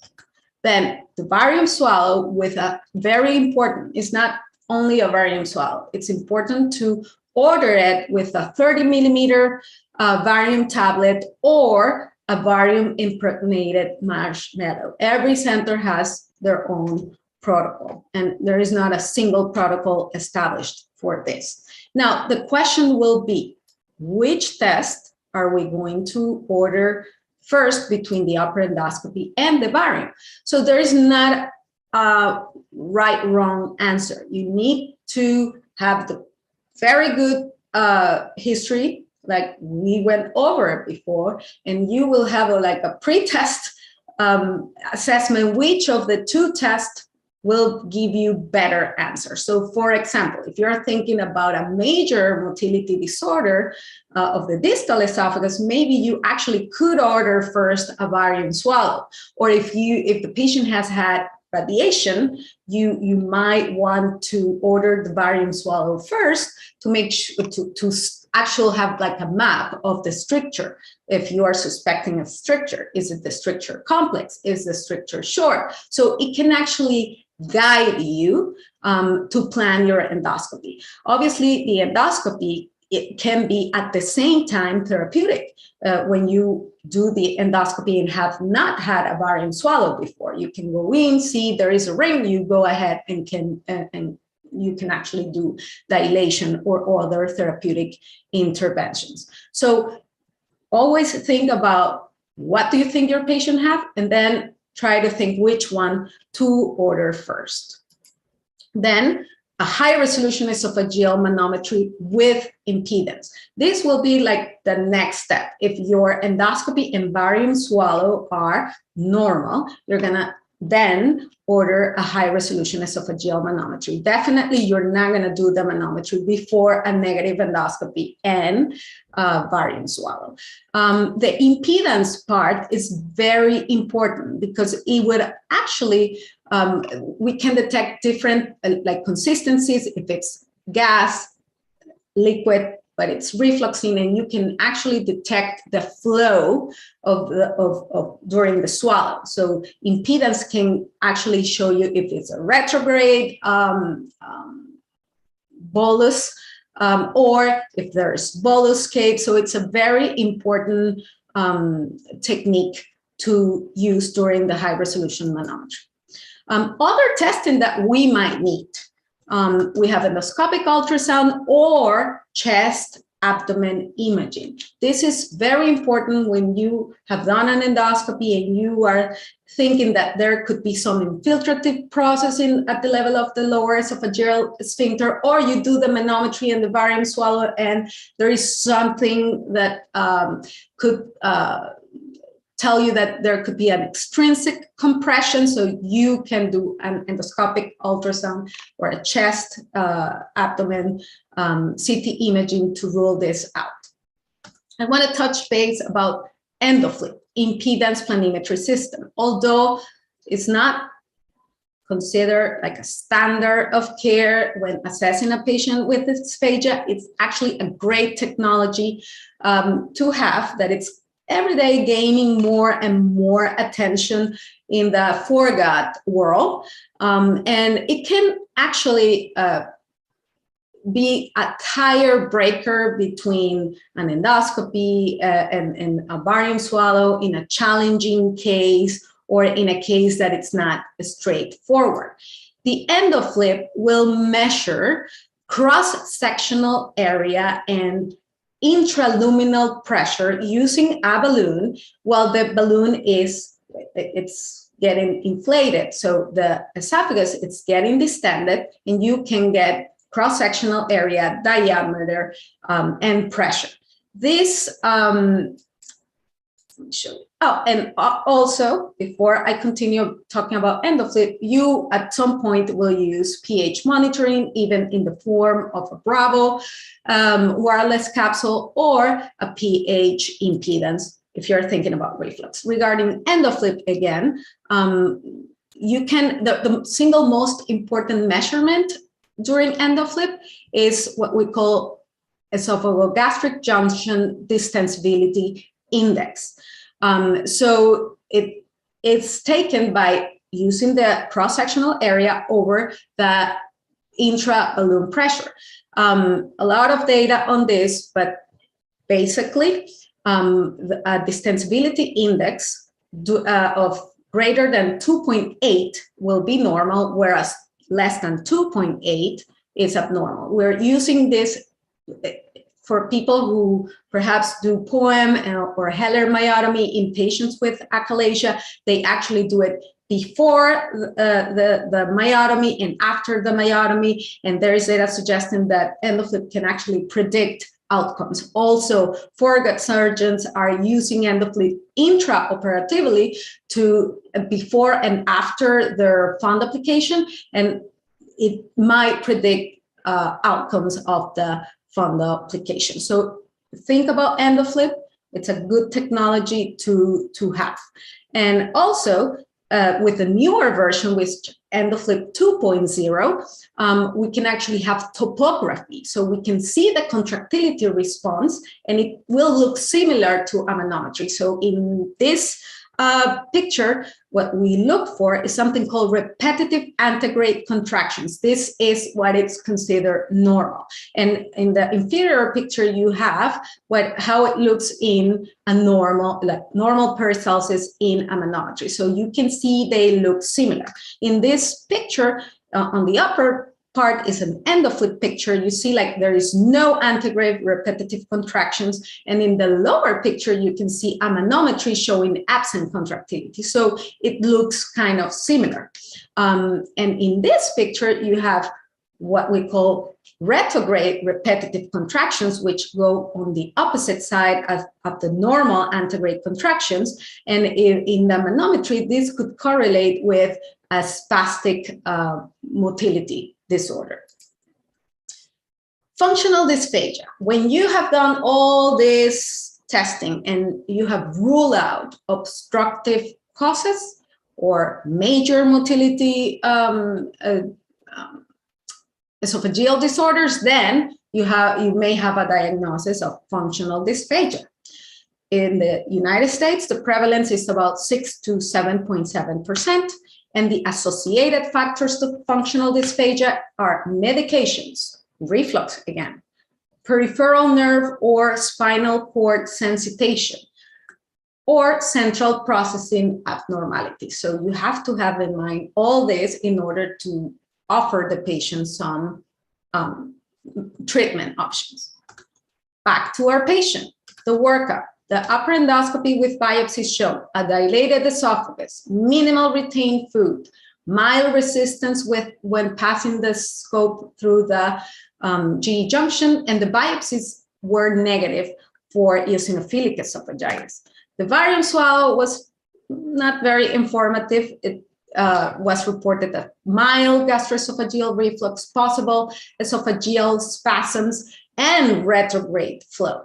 So we decided as the next step to do a high-resolution esophageal manometry. As you can note, this band of pressures in the esophageal manometry world with 100 failed peristalsis, we call this panesophageal pressurization. If you have more than 20% of these bands of pressure in the study, it's consistent with a diagnosis of type 2 achalasia. Now, how do we manage dysphagia? That's our last part of the talk. So treatment, obviously, of dysphagia is highly dependent on the cause. Management will be, a lot of times, multidisciplinary. It's critical to rule out malignancy. Again, that's the most important aspect when evaluating a patient with dysphagia. If it's part of a systemic disease, then the treatment of the underlying condition is the most effective management. The main goal is to reduce aspiration risks, because this can cause increased morbidity and mortality. In case of oropharyngeal dysphagia, education on how to eat to decrease the aspiration risk is a very important aspect. Patients might need to change the food consistency to thicken foods, liquids with increased viscosity. Patients will need to stop medications that can cause serostomia and dysphagia, and enteral feeding with nasogastric tube early after, for example, cerebrovascular disease, or G-tube if the symptoms are persistent after a week. But it's important to notice, if you think that the patient have potential, like a rehability potential, that the patient might get better, a G-tube could be indicated. G-tubes do not improve mortality or aspiration risks overall. In case of esophageal dysphagia, again, depending on the underlying cause. If reflux related, we can start a standard dose proton pump inhibitors for 8 to 12 weeks and assess response. If the underlying diagnosis is eosinophilic esophagitis, we're going to do high dose PPIs. We can also use topical steroids, and very important, most likely, a lot of patients can only be managed with elimination diet. Some patients will require dilations. If associated to strictures or some dysmotility disorders, esophageal dilation might play a role. If achalasia, and we have the worldwide expert here. So Poem versus Heller Myotomy, we already ample data. Even the surgical societies are now placing Poem as one of the options. So great candidate for Poem versus Heller Myotomy, type 1 or type 2 achalasia, definitely Poem for type 3 achalasia. Remember, after Poem, there is almost 40 to 50% risk of post-Poem reflux. Pneumatic dilation can be also considered, although Poem and Heller are superior for certain candidates that are not definite surgical candidates, or people that are not willing to have post-Poem GERD. Management steps for functional dysphagia. This might be the most common situation you will have. So step 1, you will ask your patient to decrease the use or stop possible, any medication that can actually be contributing to the dysphagia. Opioids is the key one here. You will not ask yourself to the patient to wean off the opioids. This usually requires the concomitant management with, PCP, pain medicine specialist, because of the withdrawal potential. Step 2, try high dose of acid suppression overall. Step 3, consider bougie dilation. Although the Rome 4 criteria the Rome group, they do recommend bougie dilation, not balloon dilation. There is no real good data out there showing a significant benefit from dilation, but you can consider doing it. Step 4, consider therapies that will address visceral hypersensitivity. So even tricyclic antidepressants, which can cause dysphagia, can help us with the visceral hypersensitivity, SSRIs, SNRIs. Antidepressants usually can help us decrease the hypersensitivity. And step 5, most important, reassure the patient that this is a benign condition and recommend simple dietary changes and swallowing interventions. Conclusions: dysphagia, very common symptom in the general population, but not everybody will seek care of it. True dysphagia is an alarm symptom, so you have to do prompt. You cannot attribute it to age, etc. You have to investigate on. Core investigations will be upper endoscopy, barium swallow, and esophageal manometry. If all these testing are negative, most likely you have a diagnosis of functional dysphagia, and the appropriate management will depend on the underlying cause. Thank you very much. Thank you, Oli. This was a beautiful overview of this dysphagia. So I invite the audience to send us the question via the chat box, please. And any of the co-moderators, please also assist in asking questions. Oli, time barium esophagram. It's kind of a dying entity. We order mostly barium esophagams, but not a timed barium esophagram. What do you think? Is there an advantage of doing the TBE? Yes, if you're specifically, if you, for example, it depends when you do it. If you did an endoscopy and the endoscopy is normal and you still think that there might be something that you are missing, it is recommended to do a barium swallow with a 13-millimeter tablet, because it can actually detect subtle narrowings that you might miss in endoscopy. But what about the timed, which means looking at the column? I mean, like yes. A barium column. Yeah, I don't have that much experience with this, and the literature, more than the time barium swallow, usually the tablet, it's more sensitive to detect the actual narrowing or strictures. And only for the hypersensitive esophagus, can you give us just what are your top 2 medications? What's the dose and how do you titrate them? Yes, so tricyclic antidepressants, even though they are in the list of things that can cause, but not really dysphagia, they can cause fibrostomy. And remember, dysphagia sometimes is a subjective symptom. The patient has the sensation of difficulty in swallowing, but there might not be an actual cause for it, like in the functional dysphagia patient. So I like a lot imipramine.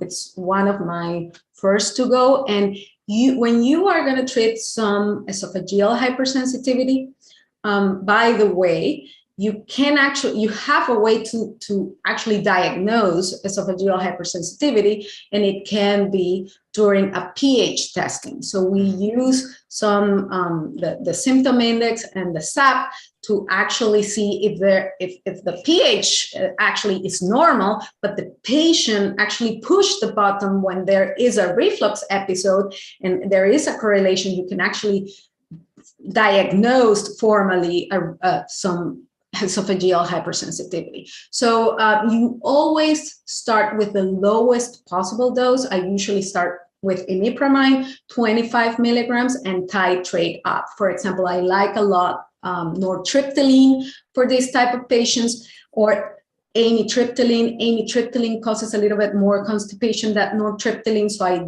typically start very low dose, 10 milligrams, and you can actually up titrate, depending on what you're treating, you can up titrate to 150 milligrams. And usually my experience, 10, 20 milligrams patients actually do well. You can use also as SRIs, but again, these are my two to three medications that I will use first. Okay, so we have a few more minutes, Oli, and we have a lot of questions from the audience. So if you don't mind, just like 1 minute answers so that we can answer all of them. So the next one, in patients with type 2 achalasia, treatment naive, which treatment option do you prefer, pneumatic dilation POEM or Heller? I know it's a long answer, but just make it brief. If you ask us, we will do POEM, okay?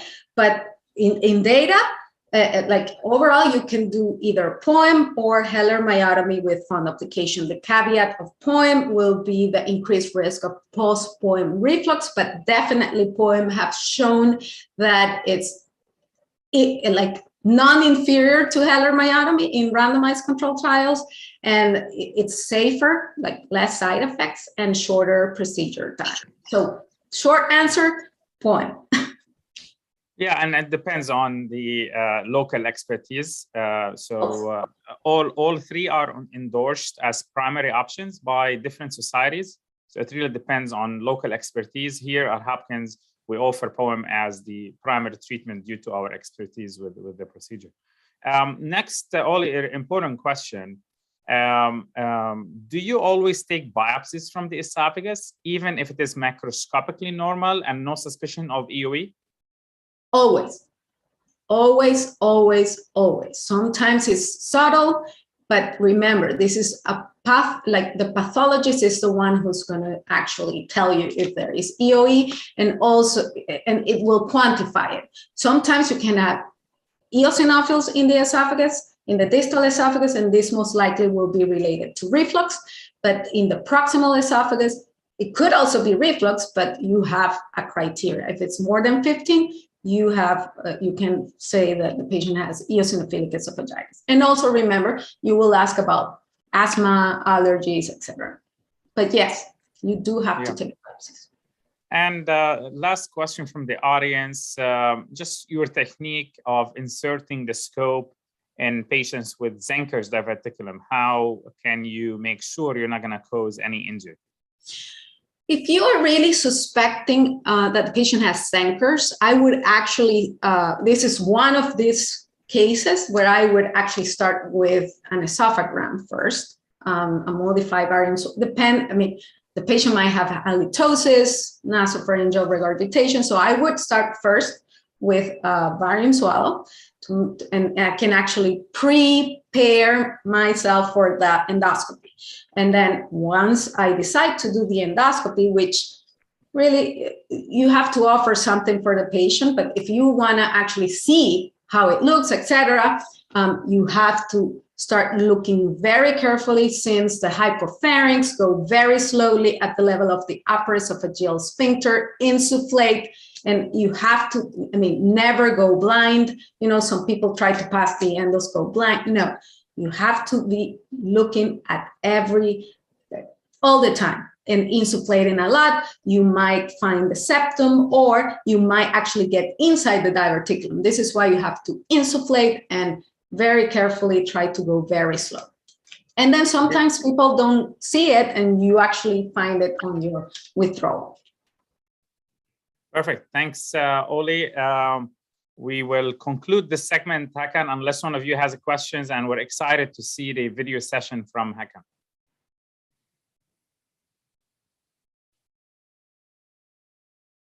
Hakan, so far we're going on time. Thank you very much, all the contributors. I think we finished on time. Thank you.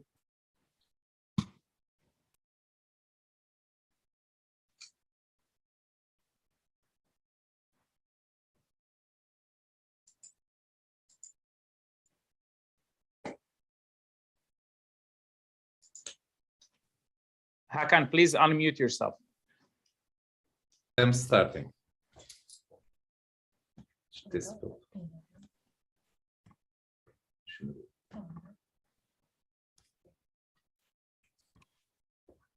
Görünüyor mu şu an? Ahmet, you see it now? Yeah, Yes. we're seeing your screen. It says case number 1. Okay. Great. Thank you very much for these excellent presentations. And actually, we learned many things from the experts from Johns Hopkins, and we are also grateful to the questions from the floor. So it opened up the subject. Today, I am going to show you some advanced endoscopic techniques used in our institution, and actually non-standard use of EUS-guided techniques. This gentleman presented, 52 years old gentleman, presented with anastomotic site stricture after a previous cholecystectomy and hepatical gastrostomy. Common hepatic duct stones were present as well.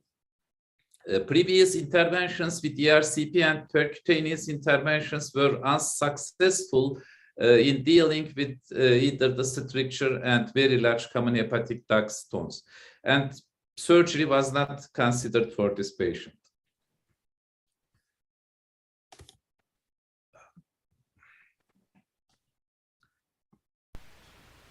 We started with EUS and we targeted a large hepatic duct, a large intrahepatic duct in the segment 3.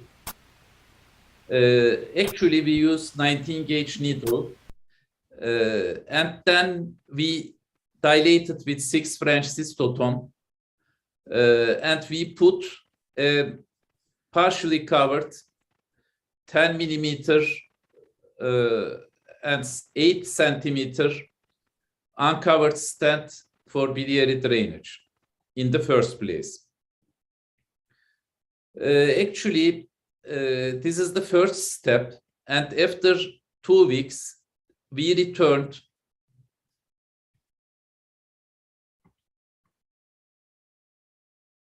This is the radiologic presentation of the placement of the stent.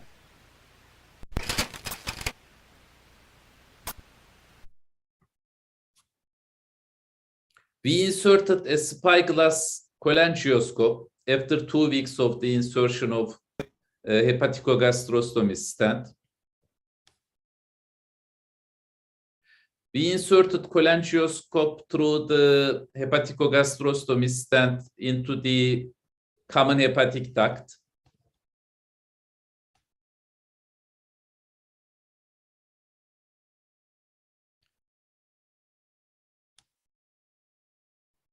And we performed laser lithotripsy.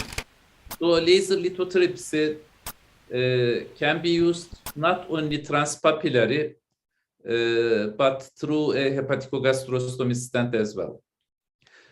There may be some difficulties in inserting spyglass into deep hepatic duct. And while performing this technique, you should be very careful using both your hands and foot switches. This is the laser lithotripsy, very, very large stones, and it took some 1 hour to disintegrate all the stones.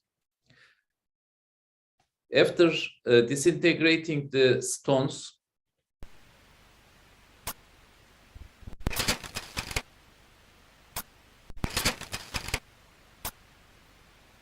as I said, it was a very long process.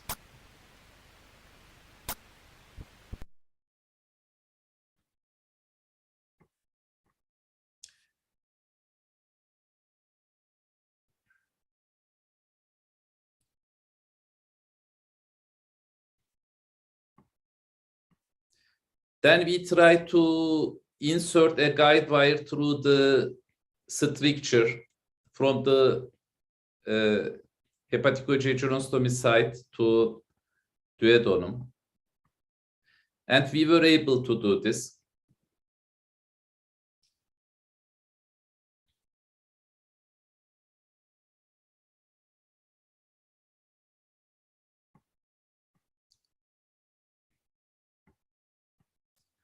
We performed balloon dilation to this site antegrade, and then we pushed the guide wire from the anastomotic site to the stomach.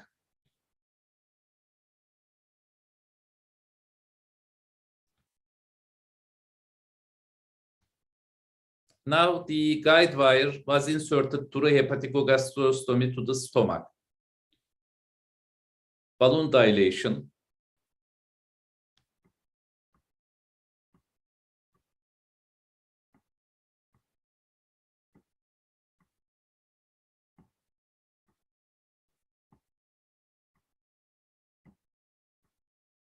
And then we grasped the guide wire from stomach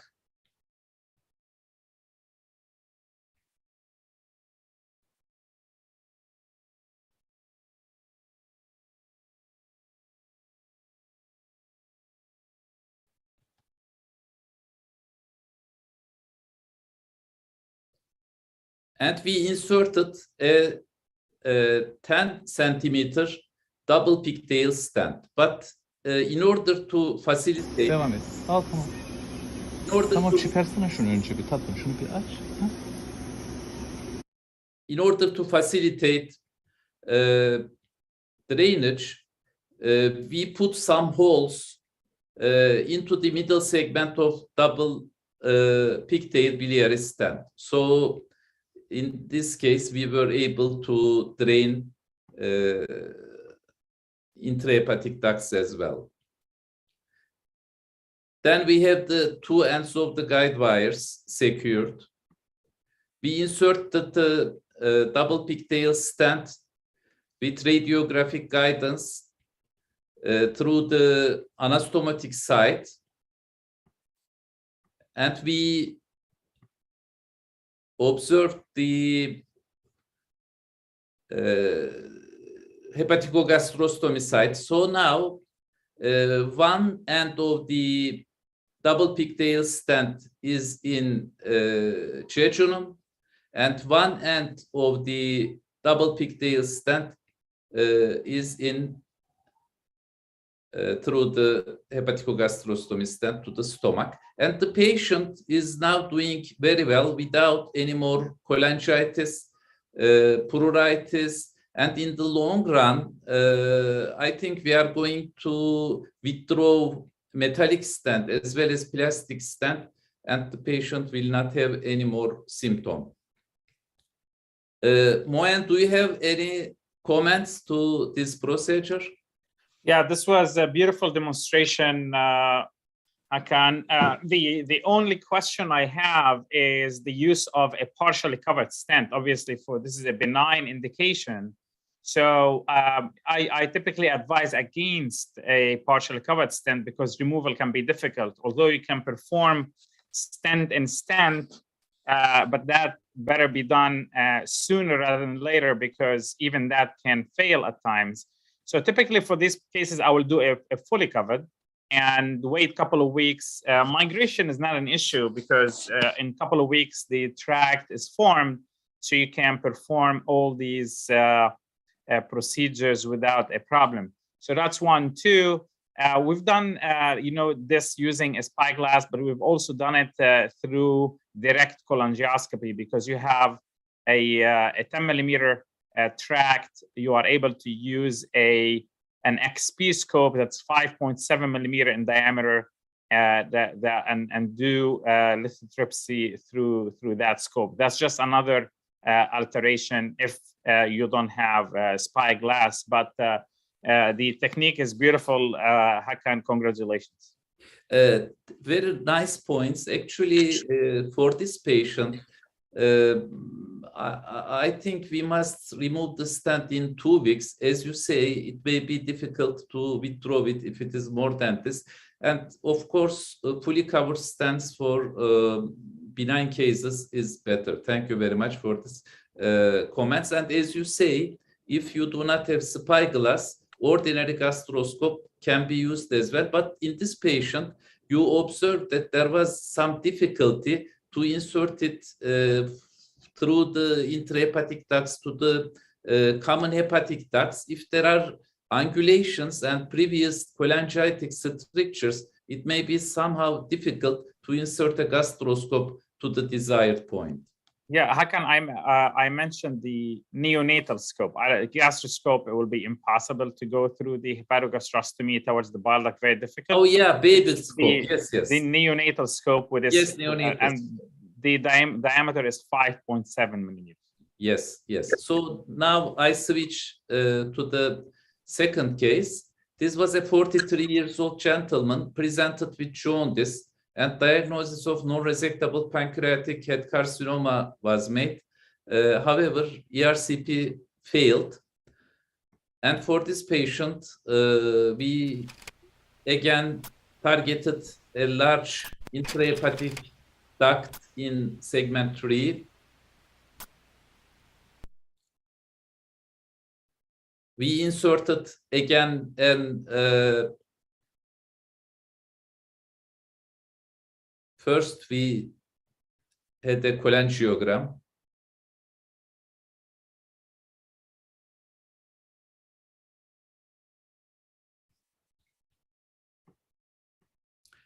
Dilation with 6 French cystotome, and we were able to put the guide wire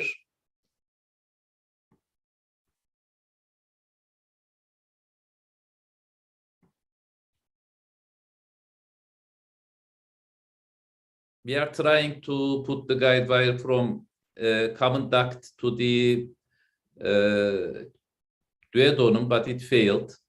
Because of this, we performed hepatical gastrostomy. And after some time, we returned. We inserted an ERCP catheter.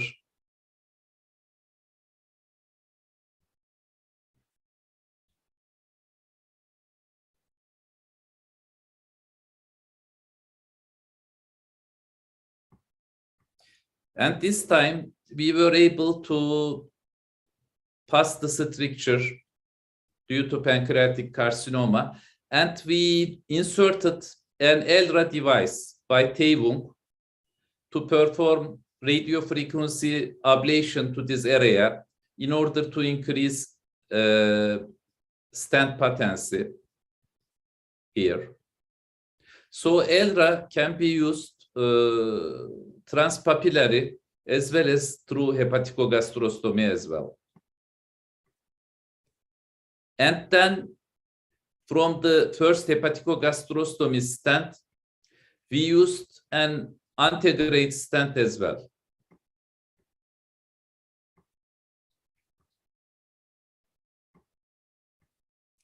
So for this particular patient, if you are not able to pass the distal stricture in the first session, you simply put an hepatical gastrostomy stent and you return, and in the second time you can manage to overcome the stricture, and you can perform radiofrequency ablation for malignant stricture area.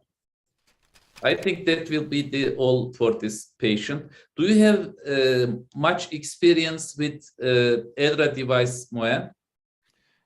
We do have some experience. We use it for cholangio on as needed basis, but for this specific indication, Hakan, I usually place a hepatogastrostomy as a destination therapy. There's really no need to internalize this and place a transpapillary stent. I would argue that a stent away from the tumor is better than a stent across the tumor.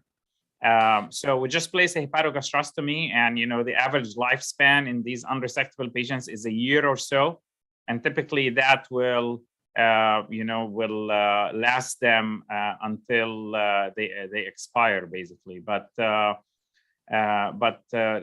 idea that you're presenting here of using hepatogastrostomy as an access to the biliary tree is very similar to the other case, like the concept how we can access the tumor, apply local therapies. So that's another great indication.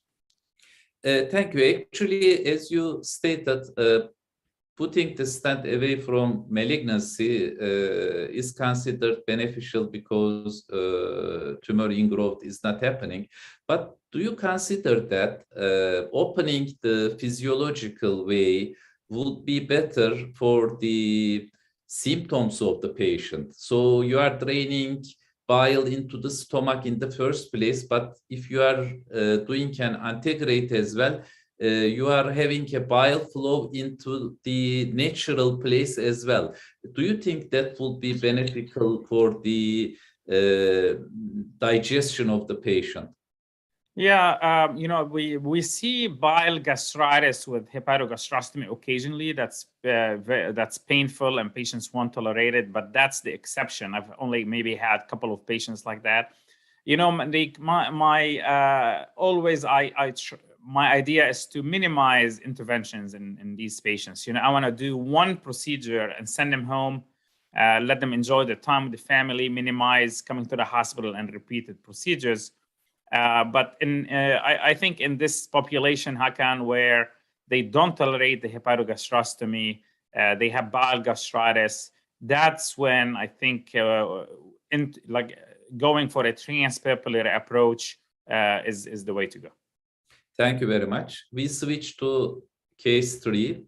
45 years old gentleman presented with recurrent acute pancreatitis, and diagnosis of pancreas divisum was made.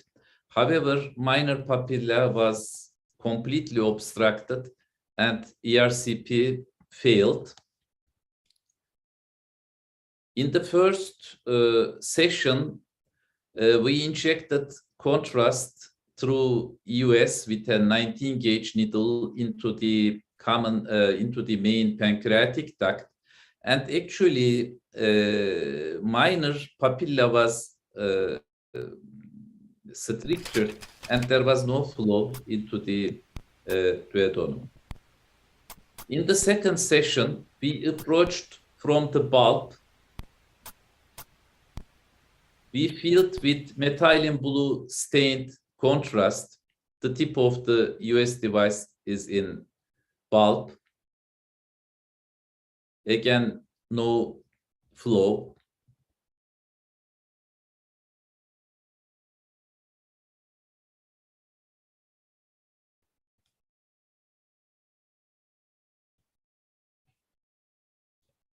And after balloon dilation,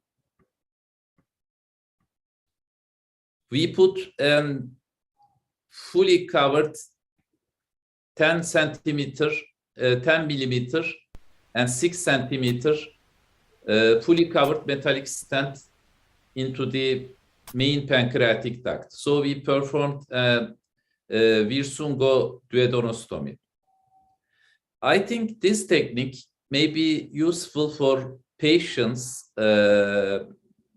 for whom the usual drainage via minor papilla is not working. I mean, patients with pancreas divisum, and this gateway may be used for further treatments like stone disintegration and so on.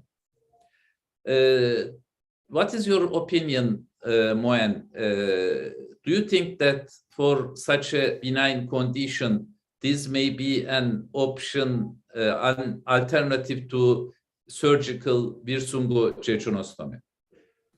Yeah, obviously this is higher risk and more difficult to do. These are really difficult to do here in the US in the absence of a cystotome. But I've utilized this also as an access to the pancreatic duct. Typically, if I want to access the papilla, I will do a pancreatical gastrostomy because that's the natural path towards the papilla.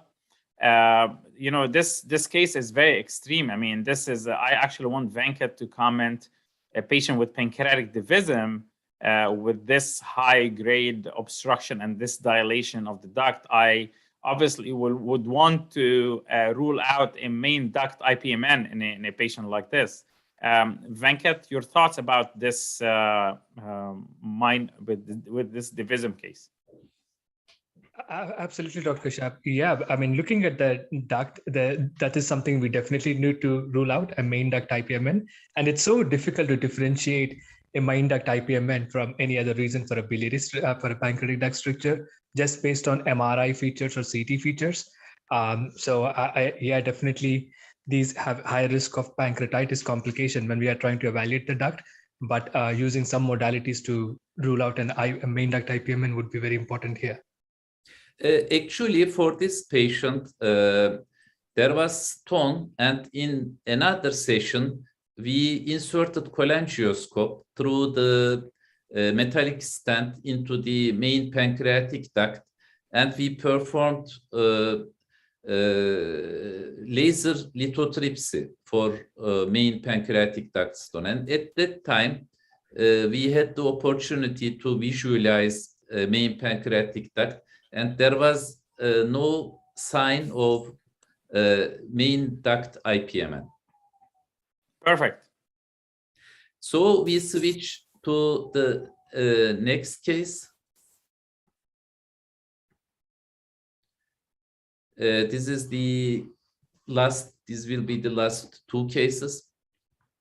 51 years old gentleman presented with deep jaundice and food intolerance and significant weight loss. ERCP was unsuccessful due to gastric outlet obstruction. Bilirubin level was 45 milligram deciliter, not millimole. And renal failure was present with serum creatinine level of 3.7 milligram deciliter. The patient furthermore had active COVID infection, and he was in critical condition in ICU. For this patient, same session, US-guided biliary drainage and US-guided gastrojejunostomy was planned under general anesthesia. Actually, because of the active COVID infection, we performed the case with these suites. We first performed Hepatical Gastrostomy, injected contrast.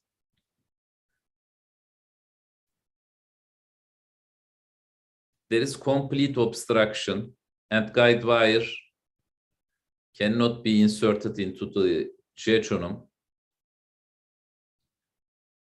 And we put a metallic stent. Because we didn't consider to remove it, we put an partially covered. And then we returned to gastrojejunostomy. In gastrojejunostomy, around 50 centimeter from the teeth, we try to have a straight position. And we puncture with 19 gauge needle the most suitable jejunal loop. And after putting the guide wire and dilation with 6 French cystotom, we dilate here with 4 or 6 millimeter Boston Scientific balloon. And then, because lumen opposing stent is very expensive in this country, I use fully covered enteric stent, 20 millimeter and mostly 8 or 10 centimeter. After putting the enteric stent, I perform balloon dilation to 18 millimeter. Why I use this enteric stent? Because hot axios is more than 3,000 euro in this country, and it is not available furthermore. But the cost of whole procedure is not more than 1,300 euro. So because of economical reasons, I put an enteric stent, and actually it is as effective as lumen opposing stent because it is very large. And finally, both hepatical gastrostomy and gastrojejunostomy stents are in place. Moen, you are the pioneer in this field, so we learned all these things from your experience. What do you think about this same session, biliary drainage as well as gastrojejunostomy? Yeah, so the concept is great because, like we said, one-stop shop. These are sick patients, especially in this patient with a COVID infection. So I would always aim to do all in one session if possible, and you've done a great job, obviously, with this case. Congratulations, Hakan. Thank you. And the last case, a similar case. Finally, actually, the patient was just discharged from ICU to the ward in 48 hours. And after 7 days, serum bilirubin level was dropped from 45 milligram to 9.5. Renal function is stable now. Oral feeding resumed, and he is COVID PCR negative. So very satisfactory result. Case 5 is a 61-year-old gentleman presented with jaundice and food intolerance. Diagnosis of non-resectable pancreatic carcinoma was made. ERCP failed because of gastric outlet obstruction. And for this patient, US-guided biliary drainage and US-guided gastrojejunostomy in the same session was planned as well. For this patient, after having cholangiogram, we were able to go through the papilla into the duodenum. So in order to keep the physiological way from common bile duct to jejunum, we decided first to put an antegrade metallic stent. But after antegrade metallic stent, we also put an hepatical gastrostomy stent in order to prevent the obstruction with as a possible result of tumor ingrowth. So we put both antegrade and hepatical gastrostomy. Then we switched to gastrojejunostomy. This is freehand technique. Actually, all these techniques have been developed by Moen Keshap. He is the pioneer. He is creating techniques, and we are doing. And for this patient, we also put an enteric stent. Actually, and putting an enteric stent is somehow tricky.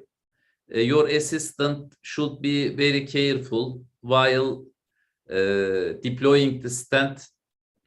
Otherwise, there may be a catastrophic result.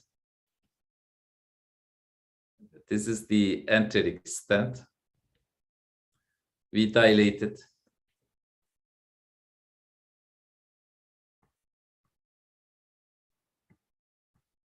And finally, the two stents. Actually, bile is flowing just into the gastrojejunostomy stent. The patient resumed oral feeding in 24 hours and discharged in 48 hours uneventfully. This will be all my presentation. Thank you for your patience. Do you have further comments for freehand technique for gastrojejunostomy and use of intestinal stent rather than lumen opposing stent for these cases, Moyan? Yeah, so these comments, this is really an important question, Hakan. Thank you for asking them. So not everybody has your skills. So anytime, first interventional EUS, especially the techniques that Hakan demonstrated, are very difficult. And seeing them sometimes, you think it's easy, but the outcomes can be catastrophic, or complications can have catastrophic consequences. So gotta be careful.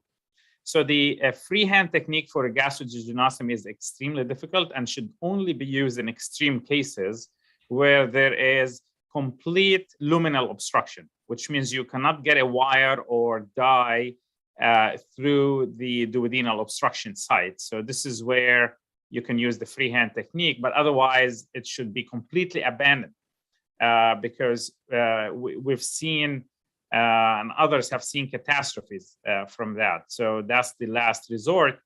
And remember that opacifying the small bowel can happen through your hepatical gastrostomy. So, so that's a route to opacify the small bowel if you can't inject through the luminal obstruction, such as in this case. The enteric stent is also an issue because you have two lumens, gastric lumen and the intestinal lumen, and there is a gap in between. And that can be an issue for leakage and perforation, especially in these patients with big tumors and peritumoral fibrosis, where it basically pulls tissue away or patient has a lot of adhesions. So this is, again, it takes a lot of experience, and again, these stents are not made for that. There are situations where there are financial considerations, but optimally try to use these lumen opposing stents. And now we know there is a hot Spaxis that's available, and it is less expensive.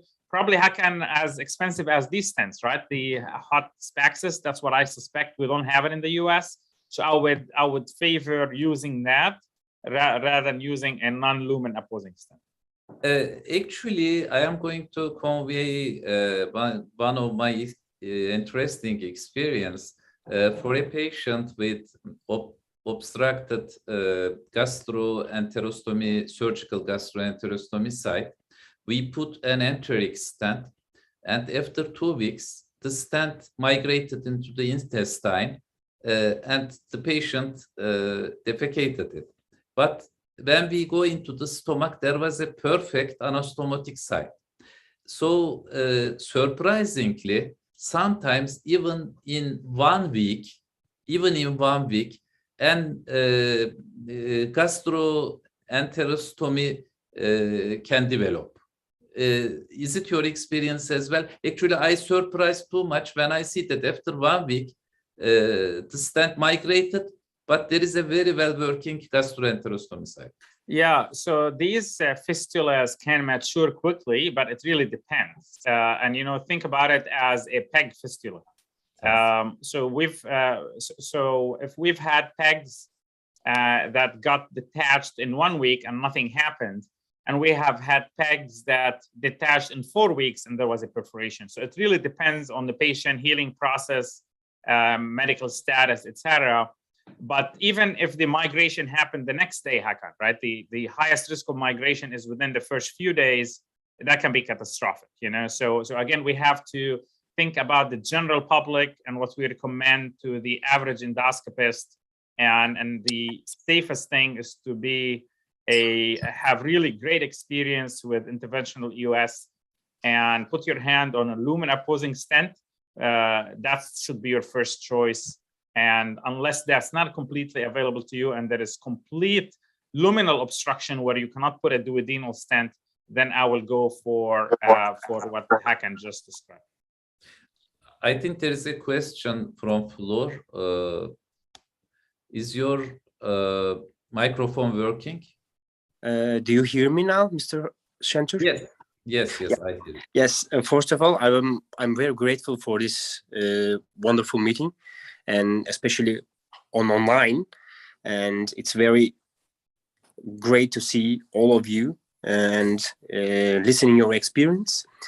And my question is going to be about, I guess it's the fourth case that you performed a main pancreatic duct to duodenum anastomosis with a metal stent.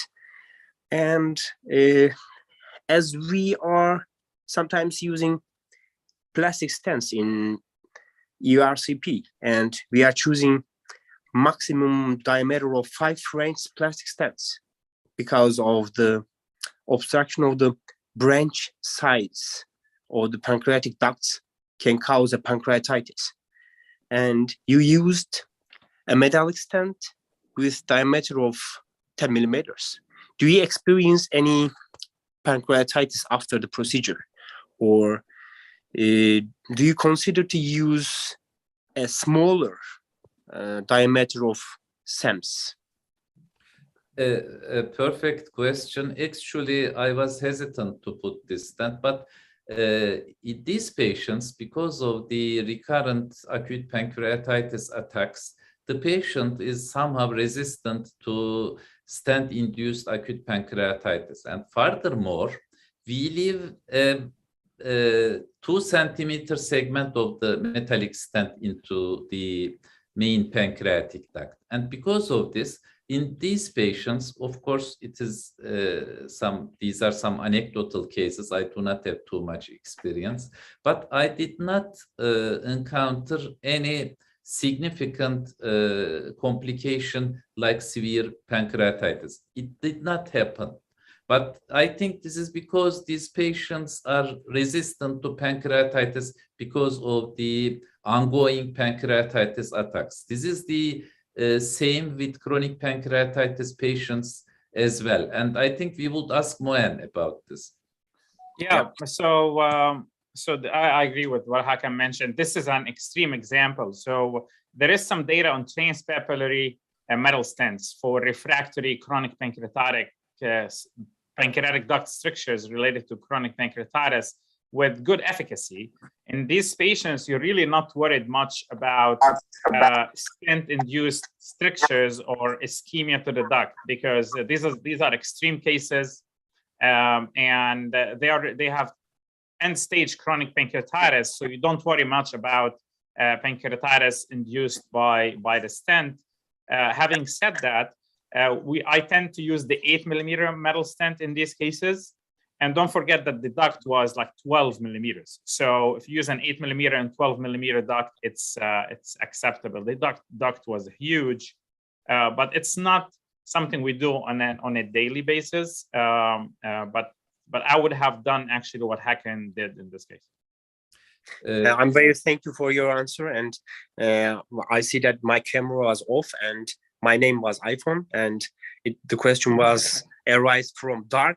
And let me introduce myself. My name is Hasan Yilmaz. I'm from Kocaeli University, and deeply thank you for your great presentation. Thank you very much, Hasan. We know that you are doing very good procedures in Kocaeli. You are doing cholangioscopy and EUS. Congratulations, and we are happy that you contributed to our cases. Thank you very much. And I think we are coming to the end of our time. I would like to thank all the Johns Hopkins team, and I am grateful to Ahmet Gürakar for organizing this exciting meeting. We are very, very grateful that our distinguished guest, Moen Keshap, spared time for us, and I am also very grateful to Venkata, Oli, and other speakers. They were perfect. We learned too much about the management of fibrotic strictures. That was very interesting.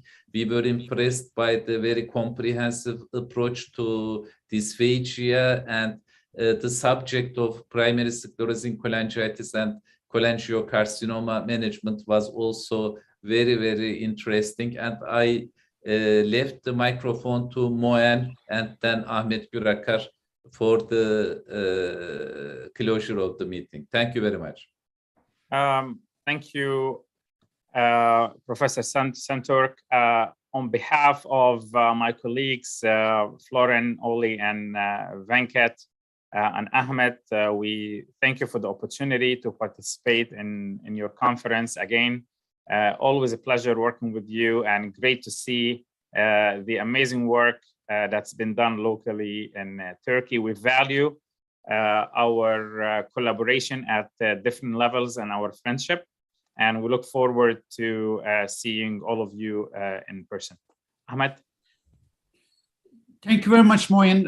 First of all, I want to extend my thanks to Hakan for setting up the basis for this very important meeting. I want to thank all my colleagues and friends from Johns Hopkins faculty. I think their contributions were excellent, and it's much liked by everybody joining the meeting. Obviously, the expertise coming from Moyen and combining with Hakan's demonstrations, I think this was a valuable and successful meeting. Again, I wanted to thank everybody for joining us today, and I hope this is going to be a yearly event. I think we have a lot of exchange, collaboration, fellow level, attending level, and obviously this should continue, and hopefully when the COVID is over, maybe we're going to restart the Turkish Gastroenterology Association fellowship-observership. And with that, I want to thank everybody for their contributions, and thank you for joining us. Thank you very much. Thank you. Hakan, last word from you, maybe. Thank you. In the very near future, we would be more than happy to have you, Moen, Florin, Oli, and Venkat in Turkey. I hope after the end of COVID season, we would be very pleased to have you in person. Thank you very much. Thank you. Thank you. Thank you. Would you please open all the cameras? Herkes kamerasını açsın arkadaşlar. Bir toplu fotoğraf alalım. Everybody opens camera. Evet, çok teşekkürler. Thank you very much. Actually, I am very grateful to our Turkish colleagues and the colleagues from Middle East and North Africa who contributed to this meeting. Without the audience, these meetings are nothing. And in the whole session, I think 70 people from Zoom, actually they entered and left, but all over it was 70, and more than 100 in YouTube. So that was great. Thank you very much. See you soon. See you soon.